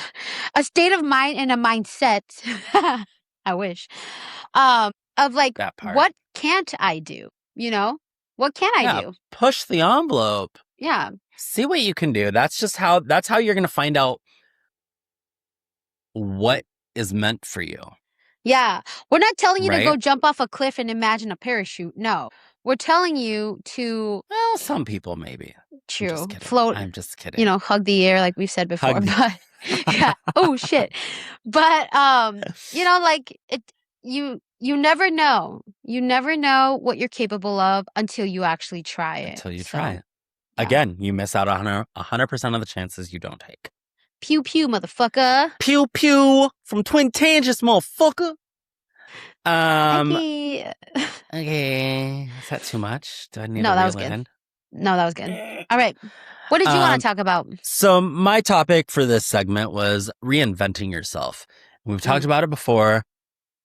There's that old sage wise saying that's like, you can reinvent yourself at 25. You can reinvent yourself at 35. You can reinvent yourself at 45.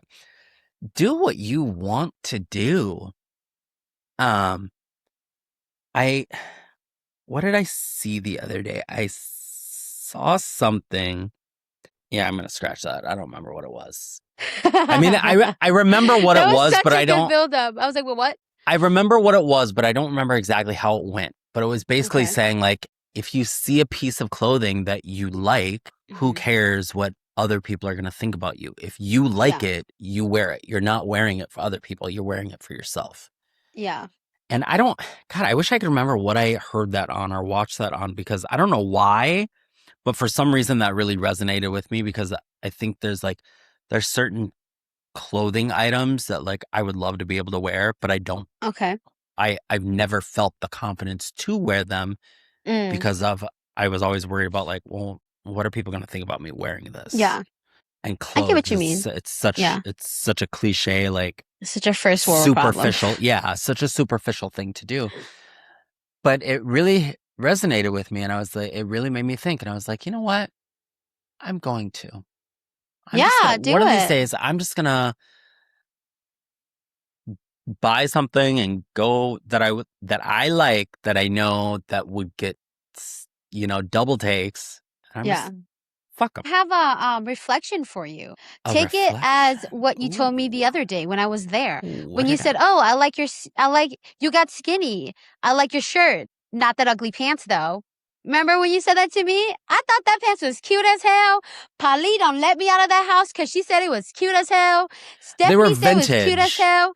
But you were like, you and that ugly ass pants. And I'm like, bitch, these are cute. What do you mean? But, wear it. I thought they were ugly and you loved them. Yeah. Yeah.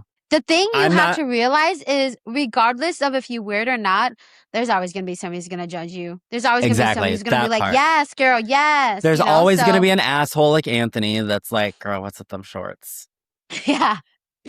I was like, these cute things? But I agree with that too. And I think I need to take that advice for myself, because I'm also very self-conscious, and yeah, I think sometimes you just gotta fake it till you make it when it comes to confidence. Like, so what? So what if I'm wearing a skimpy ass dress? You jealous? You know what I mean? Like, I don't know. If you're referring to the lingerie that you wore. So stupid. No. Again, we'll put it right here. Not that top. Not that top. No. Lingerie. But I'm just saying it's a top. I'm just saying that, like, it's, again, you could get divorced at 25, buy a house at 45, and get your tongue pierced at 85. I don't know, do what you gotta do. But do it because you want to, not for others. Do it because you want to. There's no rule saying that you're not allowed to reinvent yourself. And when in doubt, I think, love her or hate her, I think she is a very good example of reinventing yourself, even if it may be superficial, and even if your bank account may not allow this. But Kim Kardashian is a really good example of reinventing herself. Yeah, no, I'm proud of that bitch. Well, I wouldn't go that far, but Well, obviously not right now. She a little cray, but I'm talking about like I Is know she what you crazy mean. now? Not that she's crazy, but she a little some. She a little phone. Yeah, But like if you look at her over the years, aesthetically you can clearly see the difference. But yeah, if you look behind that surface level, you can tell that she clearly reinvented herself and was living. I mean, granted, it was probably for publicity and like yeah. everything that went along with that. Taylor Swift, an even better version of somebody who reinvents herself. Me, an even better person other than Taylor You, Swift, reinventing you, yourself. you've I'm just completely kidding. I'm not kidding. You've completely reinvented yourself after everything that Thank you've you. been over or been through in the last 12 months. Yeah. Like the Nalee that is sitting She before me. delusional now. She's Well, straight up in the loony You've always been delusional, but in a good way. I guess you're right. But like the Nalee that's sitting in front of me now is, Sorry, I'm like having a fucking are you wiretap in here. crying? No, I'm just kidding. Um, We don't cry it, anymore. this, don't take this the wrong way, but the Nalee that's sitting here is 10 times better than the Nalee from before. Period. You just No. exude so much more than what you did before. So much more Yeah, no, for sure. confidence. Um, except for those damn shorts. Hey, I was confident then, bitch. You just made me Okay, insecure. listeners, viewers, and Nalee, there was nothing wrong with your shorts. They were nice shorts. They were very vintage. They were like 90s, like baggy I think you just haven't jean seen me in that shorts. style. That's why. I have even baggier shorts than those, and you probably would say that those are even uglier. But I think it's just because you haven't seen I, me wear clothes like that before, so it's I, different for you. I I think wasn't that, slutty, that's why. no, no, that's what it was. You're Yeah, right. It yeah, wasn't slutty. yeah. No, yeah, I think that that's part of it. And then I think the other part of it Wait, was like, honestly? Yeah, the slutty oh, part, um, 1,000%. I think that was part of it. And then I think honestly, the other part of it was a little bit more superficial where I'm like, girl, you looking good. You lost all this weight. Why you got to cock it up those baggy ass shorts? Why you Yeah. hiding? Why you hiding what you've been working on? That's true. Just side note or side tangent. That day, remember I told you after I met up with you, I went and had dinner with B's sister, right? Yeah. And she was like, "You look different. I don't know what it is, but you look different." She looks And then happy. She's no, healthy. no, she's She's like, happy. She's "No, skinny. listen." She's like, "No." She's like, "Did you dye your hair?" I'm like, "Yeah, I did dye my hair." And then she's like, "Oh, that's probably why you look so different." I'm like, "Yeah, I look like a bitch now." And then she's like, "No, but it looks different." I'm like, "I mean, I did lose a lot of weight." And she had the audacity to say, "You did?" And I was like, "Girl, you know what? You're Okay. right though, because I did look really baggy. Like my outfit was not flattering, I will tell you that. But you But can yeah. still tell that you've lost weight. I'm going to say in her defense, she probably hasn't seen you in a while. But Is that shouldn't that give her more reason to see that I've changed? You know what I mean? I I don't don't know. know. I That's feel a like good the longer you question. go without seeing somebody and then you see them again and they lose a significant amount of weight, you'd be like, "Damn, she lost weight." But See, and I would feel like it's the "You think so?" opposite. Really? Yeah, I would feel like it's the opposite because it's like I'm not going to remember if I haven't seen you in 12 months, I can vaguely remember what you look like then I and you guess. might not be able to get like the proportions right. Whereas if I'm seeing you every week, I can see the progression and see the I don't change. know. I don't I know. don't know. That's I a good feel the question. opposite. I feel like if I haven't Yeah. seen you for a long time and then I see you again, I'd be like, "Oh, damn." But then if I see you so much, I'd be like, "You look the same." Like I can't tell. You know what I mean? See, Like like if I I were just saw to, you 2 days ago. I can't tell. I feel like if I were to see Courtney tomorrow, I would be Yeah. like, you look the exact same because I haven't seen her in over a year. I don't I don't know. know. I know. Yeah. I I don't don't know. know. I mean, I saw Courtney and I'm like, "Girl, I know you lost weight," and she did lose weight. So I mean, Good I for don't know. her. Maybe it's just me. Maybe Do I it, just know lady. facility turns. Do it, Yeah, lady. exactly. But yeah, back to your topic. It's never too late to reinvent Yeah. yourself. No. Buy that shirt, buy that bikini, get that banana hammock. I'm pretty sure that's what Anthony was talking about. It Um, partially, sort of, actually, sort but of. I know, baby, I know you. Yeah, and so then, it's okay to reinvent yourself. Sometimes you have to. Sometimes you have to do that to boost your confidence, to change the way you think, to Um, it sounds superficial, but to prove to others that, bitch, you ain't gonna die. That's it. Yes. You know? And you're not scared Yeah. of change and you're growing. So, Hmm. it's okay to reinvent yourself. All, Did you have anything else to Oh, go ahead. I was just gonna say, all I can think of now is that scene. I think we've talked about this before. That scene on Sex in the City, the movie, when she She gets cut her left hair. and then she dyed her hair Oh, she dyed her hair. after Big left her, and they were supposed to get married, and then she did her hair brown and she Yeah, reinvented herself, and she was like, "This is exactly. didn't last very long." She still married that motherfucker. But But regardless, it's do what makes you feel good, honestly. If point cutting your blank, hair makes you period. feel good, if putting on a ton of makeup makes you feel good, if putting on no makeup makes you feel good, sucking on that dick makes you feel good, do what you I gotta was just gonna say, sucking that dick in the bathroom stall at Quick Trip. do. Do what Yes. you gotta do. Do what you gotta do, as long as it makes you feel good. But twin tangents. Anyways, my last thing I wanted to go over is what would your Yes. younger self think of you today, Anthony? You know, we've talked about this before. You've Yeah. asked this exact same question before. Yeah, but we're two different people now, you know? We're two different people now. I think that my younger self would be impressed with the resilience and the things that I've gone through, You deserve a clap. and Period. still low key be disappointed that we're not as rich and famous as we wanted to be. But Valid. Valid. but I think that my younger self would definitely see the struggles that I've gone through Mm. and the growth that I've had over the past, I don't know, 10 years. Now, same I love question that. to you. What would your younger self think of you today? She gonna be like, damn, you cool as fuck. Like, yeah, you awesome. That's all I could say. Like, I don't think I give enough credit to myself on how You don't. resilient I've been. I don't. You don't. Um, I try to stay humble, you know, for the most part. I But agree. And like yes, realistically, I think I talk a lot of shit. I do sound like the conceited person, but no, yeah, I do. no, you don't. I Oh, No, okay. you Well, don't. anyways, I mean, I know I'm cute. I know I got ass. I know I got tits. I'm gonna flaunt that shit. But when it comes to like the actual like non-superficial superficial stuff, like when it comes to Hmm. like the deep stuff, I think I try to be a little bit more humble, but I don't give myself enough credit to honestly see, I'm gonna sound cocky now. How much I change people's lives and how resilient I am from where I've been to now.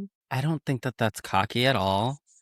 And for what it's worth, I don't think you've ever come off like cocky. If anything, you just come off as confident. Oh, really? That's Yeah, shocking. Okay. I think that you're very confident. Thank you. I You're hope welcome. I hope I give off confident. You do. But yeah, I mean that's what she I would say love to that. herself. And I also have the little thing that you said to yourself too. I'm a little disappointed you ain't a Oh, porn star and making money right now and getting fucked. That's it. well, you are getting fucked. You're just not a porn star. Hey, you better bleep that shit out. I'm not getting fucked. I'm getting fucked financially. You're right. You're right. I'm getting fucked We financially. all getting fucked Period. by Uncle Sam, and it ain't that good. Exactly. Period, you bitch. But anyways, Oh, what are we supposed to tell our listeners that you're the Virgin fucking Mary over there? yeah. Oh, I okay. I'm the Forgive me, reinvented Father, for I Virgin have Mary. sinned. Let me get on my knees. Glug glug glug glug. Exactly. Okay, okay, okay. All Okay. right. Do you have anything else to add? I don't. I don't. Buy the things, take the trip, make the Period. memories. You could die tomorrow. Just remember that. Would you I'm gonna rather put that on a die? shirt. I'm gonna put Would that you? on a shirt. You could die tomorrow. You should. Would you rather Yeah. die sitting in the chair, eating chocolates, watching soap operas? Or getting Or. part of your leg bitten off by a shark. Which one's Oh my better? God, did you just hear about that 15-year-old girl? There was a 15-year-old girl. I don't remember where she was, but there was a shark attack and she lost her left hand and left Oh foot. no. Did she survive? Yeah. Whoa. Can you Okay. imagine being 15 and now That's you crazy. are a double amputee? Like, Okay, but on the flip side, oh, that's kind of cool because you could have a bionic arm and a bionic leg. bitch. So you half robot. Come on. That's Yeah, you cool. got to get that approved by insurance first, remember? Yeah, and then her arms could automatically do this. So she ain't got to work a day in her life. Okay, so we were on segment 4. Heartbreak makes people weird. All right. We've been emotional long enough Let's talk about the absolutely unhinged things people do after getting their heart broken. because grief may be universal. Ooh, but so is making terrible decisions afterwards. All right. I don't like this segment. Yeah. What was your Okay. topic? Oh, I was just about to ask you that. So my topic was going to be sad playlists that somehow make you feel worse or healed. Mm, Do you have okay. a go-to playlist? Don't, but I do now. I didn't, but I do now. Okay. You already know it consists of Adele, my girl Leona Lewis, Ooh, that's a good one. and then a bunch of fucking raving songs. Oh, really? Yeah. For being sad? Yeah. Oh, interesting. Yeah. Because I'm in my That tracks. Your rave girl era? yeah, I'm in my rave girl era, and yeah, it consists of that and Camila Cabello. I have some really good songs of hers. Okay. What else? That's pretty much it. Yeah. And See, then do you some listen? Oh, go ahead. I was gonna say some like Hmong songs, but yeah. Do you listen to them to cry or to lash out, or what mood do you achieve with listening to said playlist? Honestly, it's more to just sing my heart out. Okay. Yeah. Nice. I love that. Yeah, I think before was sad, but like for me, I'm sad. I'm more of a not a playlist person. I'm more of watching something sad. So like, Okay. Grey's Anatomy, that Mm-hmm. sad part with Denny Duquette. I watch that obviously to cry, but I watch more sad stuff, playlists as far as like music and stuff. Yeah, I just listen to sing. I don't know what else going with that, but what about you? Well, no, that was it. I'm a music person. I really enjoy listening to music and the lyrics. Okay. And there are we've talked about this, there's certain songs that'll make me cry. Yeah. But I don't know. Sometimes in these situations, it's just, I'll just put on a playlist just to sit and be in my feels. Okay. It's as simple as that. Yeah, Nothing that's true. special. Oh, Benson Boone is also one that I crash out to. The time of His my has life. Yes, I think I told you that already. Yeah, I was crashing Yeah. out hella hard the other day. Did you watch the music video yet? I did. Yeah, it's Yeah. pretty sad. Yeah. It's good. It's a good music video. Let's see. Yeah, I mean, I Yeah, don't know. I feel like I wouldn't say that I suppress my feelings because I think I do feel my feels, but I'm also kind of like I feel like I don't sit in sadness for a long time. I don't know if that's a good thing. Maybe I come carpet car Carpet munch? compartmentalize? Is that how it says? Compartmentalize, yeah. Yeah. Carpet much fucking bitch. Literally, I was like, wait. Turning.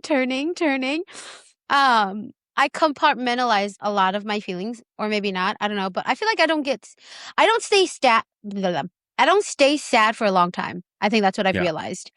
And I think people probably are shocked by that, but I think I self-regulate myself a lot. Like I self-soothe myself a lot. Like I'm like, girl, you'll be fine. It's like 2 days, you'll be good. Um, and I think a lot of people don't know that about me, is that I do self-regulate a lot. I don't think I depend on other people to make me happy or whatever. I just do one cry out session, maybe a couple of crash outs like I don't know, once every 3 months, and then I'm good. Mm-hmm. Yeah. So, Yeah, I think I'm the opposite. I think I sit with mine for a little bit mm, and it goes in waves. yeah. Yeah. That's very Cancer of you. And Yeah. it's It very is very Pisces of me Cancer. too. Because Pisces, Yeah. I think it's very true where they say with Pisces, they could either be really in love with you, but then the moment something switches, they're like, bye, They're detach. done. Yeah. Yeah. So There's I believe something it. to there's something to be said about some of those like horoscope things because like I said, 9 times out of 10, if I read a Cancer one, it's accurate. Yeah. No, I 100% agree. Yeah. Okay. So yeah, that was my topic. Very short and sweet. Just, I do have my list of playlists that I'll just put on if I For want to your sit in my artists, feels. I know we talked about Carrie Underwood. I don't listen to her anymore. Okay, never mind. I take that But no, back. she did have, she had 2 or 3 songs. It depends on like what kind of mood I'm going for, but like obviously, there's some Tim McGraw songs, 90s Tim McGraw, Okay. some Miley, Oh, Miley's really good too. Taylor, Britney. Oh, Britney's good too. I don't use them often, but like the Backstreet Boys or NSYNC, Yeah, Backstreet they Boys, have some. they do, yeah. I go hard with Inconsolable, Hold on. Siberia. Savage Garden. Yes. Yeah. I didn't know you knew Savage Garden. Okay. Okay, Oh, I okay, love okay. Savage Garden was the Yeah. shiz. Yeah. Yeah. I love Savage Garden. Kelly Clarkson. Oh, forgot about Kelly Clarkson. Yeah, like half of my Mm-hmm. playlist is Kelly Clarkson. Yeah. She has some real good songs. Yeah. She's really, Yeah. yeah. Yeah. Okay. Really depends on what mood I'm trying to go for. Cause like I said, like I like music and I like Mm. lyrics. Okay. So any type of songs can really get me into a certain type of feel. Okay. Yeah. I have a follow-up question. What kind of mood do you usually feel yourself getting into when you're sad? Like, is it What do you about mean? like missing somebody? Is it about like you just had a tough day, you fuck life, or like what kind of sadness or what kind of mood are you usually in when you're listening to those type of music? What kind of music am I typically, or what kind of mood am I in when I'm listening to Yeah. sad music? Mm-hmm. Normally a sad mood. Okay, maybe I'm not asking you correctly. I'm not. Like, for example, like, do you find yourself often listening to music about like heartbreak or about loss of a loved one, or like they're sad, but there's different kinds of sadness. You know what I mean? Yeah. Like kind of like grieving, but different kind of grieving. Like what kind of type or not really genre, but like what kind of sadness music type are you listening to majority of the time, if that makes sense? Yeah, that does make sense. I don't know how to answer that though. Let me get back to you on that one. Okay, okay. That's a good question. Interesting. Okay. I feel like I try to listen to music. I don't, again, not necessarily a genre, but anything that's like starting over, Okay. if that makes sense. Yeah, it does. I was gonna say like kind of the same thing where like um it sucks this ended and now it's time to start over kind of a thing. Yeah. Yeah. This too That shall answered my question. pass. Yeah. Yeah, this too Okay. shall pass. Yes. Yeah. Exactly. Okay. What'd you have for this? For my topic, I had returning gifts from an ex. Where do you sit with that? Do you mean returning them like to the store or returning them to the ex? To the ex. Like, let's say if they bought you an iPad, are you like, ugh, fuck this iPad, I'm gonna give it back to him? Or are you just like, fuck it, I'm keeping it? Fuck no, it's goddamn iPad. What, you think I got an extra $600 I can just shit out my ass and buy my own damn iPad? Hell no, you gave me that iPad, I'm gonna keep that iPad. Okay. No, but Interesting. honestly though, I'm returning gifts from an ex. If they were a gift, they were a gift for a reason.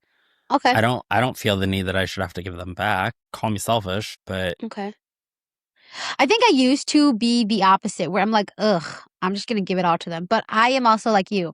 I'm Poe. I'm gonna keep that I'm shit. Poe. I'm Poe. Yeah, I'm gonna keep that shit. It's rough up in these streets. Exactly. You gave it to me and it's gonna belong to me, whether you my ex or not. You stay in the past, but this iPad ain't. Period. This iPad gonna stay in the present. I never got that whole like, I want this back, or you still have my, but it's not your, like, if it was a gift, it Yeah. was a gift. I don't. It's the same thing with, I think that issue comes a lot when it comes to like engagement rings and stuff, but you already gave it to me. It's no longer yours. You know what I mean? Okay, well, that changes things because I have a different opinion about that. Okay, never mind. What's your opinion on it? If it's an engagement ring, that goes back to him. Oh, or really? whoever. Yeah. Yeah. The engagement ring was given to you under the guise of this is a promise that we are going to spend our lives together. And if But what that's if not he was the one who happening, broke it? What if he was the one who broke it? You'd still give it back to him? so he gave you the ring Yeah. and then But he he fucked broke up. up with you. Yeah. Or he ended Yeah. it. Interesting. What about if you're married? Why wouldn't you? Why wouldn't you what? Give it back to him. Why would you want that? What are you Bitch, going to do with it? Bitch, it's my ring. I'm gonna pawn it off for money. Duh. Excuse me? What can I do with that? What do you mean what I could do with that? I could do plenty with that.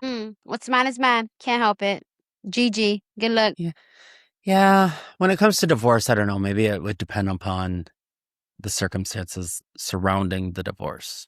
Okay. Well, my 2 cents is if he had the audacity to give you a ring and then had the audacity to be a dumbass or she or he, I have the audacity to keep it. Period. Okay. Well, that's all I had on Same that. thing for gifts too. You would keep gifts? Yeah. Why Okay. not? They're just a making gift. sure You we're on the gave same it to page me. there. You done gifted it to me. You gonna re-gift Yeah. my gift back to you? Like, make it make sense. Yeah, that's true. Because my I thing agree is, with that if with you are that gifts. immature to be like, oh, I bought you a $500, I don't know, iPad when we were together because you loved me and now we're not together, you're going to be petty and ask for that back? Like, you know what I mean? Yeah. So it's like, whatever is done is done. I've given it to you. Just keep it. And that's vice versa too. Like, if I gave you a gift, I'm not going to expect it back. Like, I already bought it, gave it to you. Same. It is what it is. You know, like, I gave it to you at that time because it's a gift. Like, I'm not going to be like, oh, give me this back. I will say, if I gave you a gift and you were like, well, I don't want this, I'm going to throw it away, and it's something good, all right, Yeah. fucking give it back to me then. Yeah, exactly. Like, I gave you a $500 iPad, you don't want it, you're just going to throw it out. Otherwise, I'll take it. I'll take it. That makes sense. You'd be dumb not to take it back. Just saying. Yeah. Okay. Yeah. That was a quick one. That was quick. As y'all could tell, we're rushing through the segments. But Anthony hungry. Yeah. Anthony got to make dinner. Yeah, he got to make dinner. Okay. Segment 5. Can you really get over it? Here's the question everyone asks. Do you actually ever get over it, or do you just learn to carry it differently? 6'7". 6'7". Ew. Is that, am I doing that right? Is that what they do? I don't even know. It's just stupid. I don't know either. It's just ew. Maybe healing isn't forgetting. Maybe it's remembering without it hurting quite as much. What did you have for this segment? Okay. Well, mine's I have 2 topics, but I think they kind of correlate with each other. Well, I'm going to try to make it correlate with each other. Okay. First one.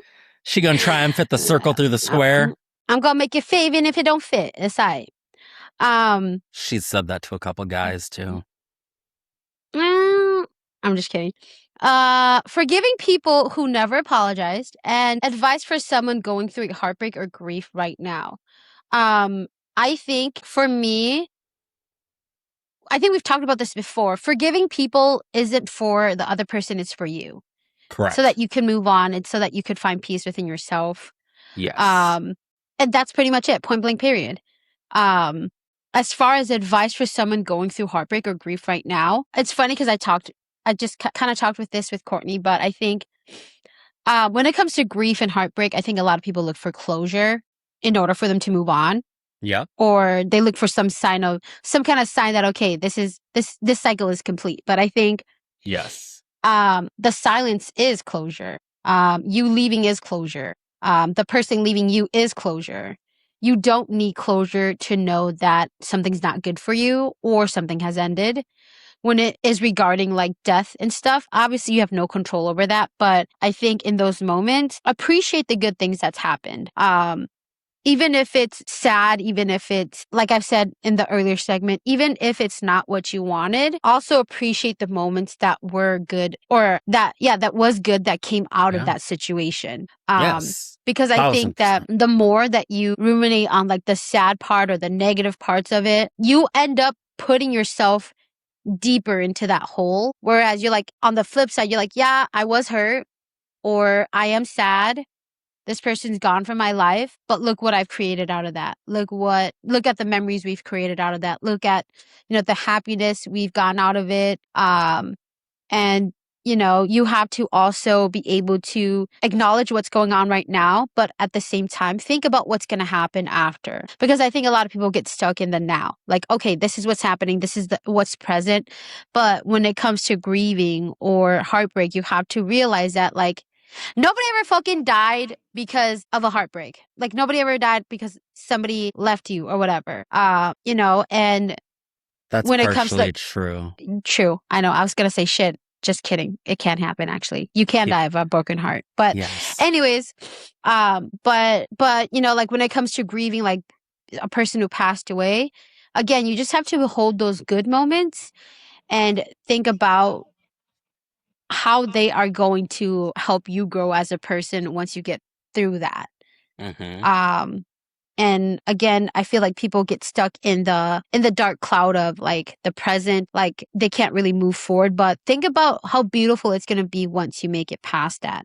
Like this too shall pass, like we talked about. Like, you know, moving on to you have to put your mindset in a way of like, okay, you know what? Yes, this happened. Yes, this is sad, but what now? What do I do now to move on? What can I Mm-hmm. do to move forward? Because again, two things can be true at once. You could be grieving a loss, but at the same time, you still have to look forward to whatever's in the future. And you know, you still have a life to live. So, Very beautifully said. thank you. I do agree with that. I'm just going to share my two pieces of input on your topics here. So forgiving people who never apologized. Mm-hmm. Again, like you hit it perfectly. Forgiving isn't for the other person, it's for yourself. Mm-hmm. So you don't need them to apologize. Forgive them, forget them, and move on. Period. Who is it? Lauren Conrad said it best. I want to forgive you and I want to forget you. Simple as Period. that. Just do it. Just do Um, it. my advice for someone going through heartbreak or grief right now is to be exactly what you just said, everything that you said. But I'm a big, firm believer that when it comes to grief or heartbreak, like it doesn't ever really go away. We just, Mm-hmm. we mentioned in the segue here, we just learn to live with it. It hurts Yeah. less. We kind of become numb to it. And with regards to going on in life with that grief, for me personally, like I get these moments and I go through these bouts where I'm like feeling really in the dumps and really sorry for myself. My grandma's been gone for 10 years and it still affects me today. Yeah. Again, grief comes and goes. It comes in waves. Um, I just try to remind myself, and this is what the advice that I would give is you have to try and live your life not only for you now, but for you and that loved one. So Oh, I like love that. for me, it's like, what would my grandma want from me? Would Yeah. she want me to just sit at home and become an old, cranky, crotchety old man? Probably. But no, I'm just kidding. But you got to do things for them and Yeah. the people that you lose and the people that you love. It's not always about you, Yeah. Linda. That's true. Linda. But Listen, yeah, Linda. listen, Linda. So that would be my advice. Just live for your loved one for in terms of grief, lived for the loved ones, live the life that they would have wanted you to live. Yeah. I love that. Yeah. That's beautiful. Look at us. We're just Look at us. therapizing people left and right. Yeah. Like we said, it always either becomes a therapy session or chaos. And we got both. And we got So, both today. period. All right. What was your topic? I don't remember why I chose this one, but mine was lessons you've learned from loss. Okay. And obviously that was going to relate to my grandma because I haven't experienced much loss. Mm. Lessons I've learned from loss. Just do it. We're not getting any younger. Yeah. We never know when our time is up. And this isn't a loss, but like this is a lesson that I think I learned from you. Well, I know Okay. that I learned from you, but like that dash on your headstone, like make it worth it. Yeah. I love that. Like I still think about that. I mean, it's not like we talked about it that long ago, but when you said it, honestly, that was probably the It made first an time that I'd impact. ever heard Love it. that. Yeah. Yeah. So I do think about it. Okay. I love that. Yeah. Okay. What Okay. about you? Well, Do you have any lessons? yeah, I have two things. First one is let it make you, don't let it break you. Mm-hmm. Um, Period. I made that I up. love that. Wasn't that beautiful? Yeah. That was beautiful. Period. No, I forgot the last one because I was building myself for that one. Oh, damn. I know. Okay, let's see. Lessons you've learned from loss. Let it make you, not let it break you. And what was it? It was sometimes it's okay to sit in sadness, but don't sit in it too long. Yeah. Like, yes, breathe in it and then exhale and move on. Don't get Yep. stuck in it. So technically, yeah, let it make you, don't let it break you. Yeah. Yeah. That's it. I agree with that. I love that. Thank you. You should put that on a t-shirt. That's going on a t-shirt today. Done. All right. Did you have anything else to add to this? You're like, no, I'm hungry, bitch. Well, that too. I'm hungry. I'm tired. I want to go home. Same. No, the only thing that I have to add to that and to wrap this up in this episode is be thankful for the memories, be grateful for the experiences. Mhm. Don't sit in the sadness too long. And there's always going to be light at the other end of the tunnel. I love that. The only thing I wanted to add, obviously, before we go into our lightning round here, it's a depressing lightning round, but it is what it is that anybody who's going through grief right now, just know that it's not forever, it's temporary. And, you know, if you need somebody to talk to, DM us, message us, get help, get better help, not Get better sponsored help. again, by the way. But overall, you know, it's gonna be okay. I know it's easier said than done, but it's gonna be okay. That part. And it's gonna be rough for a couple of weeks, couple of months, but don't get stuck in that. Like, pick yourself back up, use a strong, independent bitch, use a strong, independent hoe. You in this whole community with us, and we got this. So we are ready for you whenever you are ready for us. So Oh, I like that. yeah, period. Listen to you. Oh, she got her smart girl Hey. pants on today. Well, for the ending, but yeah. Oh, okay. All right, you ready for our lightning round? Let's get this party started. All right, let's do it. Okay, lightning round. No overthinking, just answer. Are we both answering? No. Okay. We're answering each other's questions. Okay. What's one song that instantly reminds you of someone? Oh, really? Dancing in the Sky. And who does it remind you of? My grandma. Oh, I love that. Okay. Have you ever looked up an ex just to see how they're doing? I'd like to say no, but yes, I have. And no, it's not B. Just saying. Okay, good. Do you believe in closure? No. Enough said. Right? Yeah, I want to say no. Yeah. Okay. Is it okay to stay friends with an ex? Ooh, okay. I got two answers real quick. For me, yes, if it's mutual. But for the guy that I'm dating, no. Wow, double standards, everybody. Double standards. I'm a jealous bitch. You want to end up in your casket or you want to end up next to me in bed? You decide. I'm going to say it. Okay. Yours?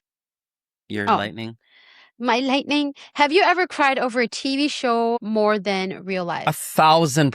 1,000% for 1,000%. What's harder, losing a relationship or a friendship? Friendship for sure. For real. Do you delete pictures after a breakup? No.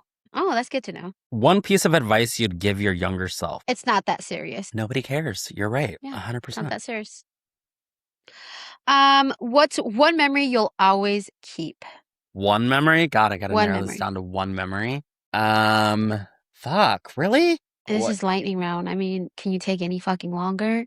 Okay, think about the vagueness of this. One memory. One memory of the 39 years that you've had. Yeah, no shit.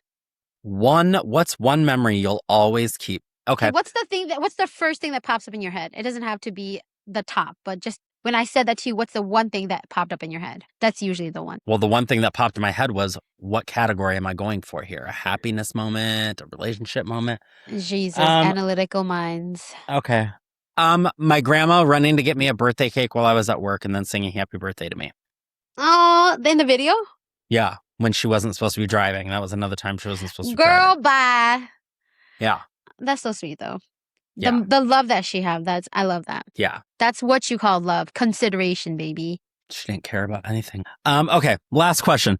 Have you ever had to start over completely? Child, bring me back to the summer I turned pretty of 2025, baby. Amen. Yes. All right. Well, if there's one thing we hope you take away from this episode, it's that grief isn't something you fail at.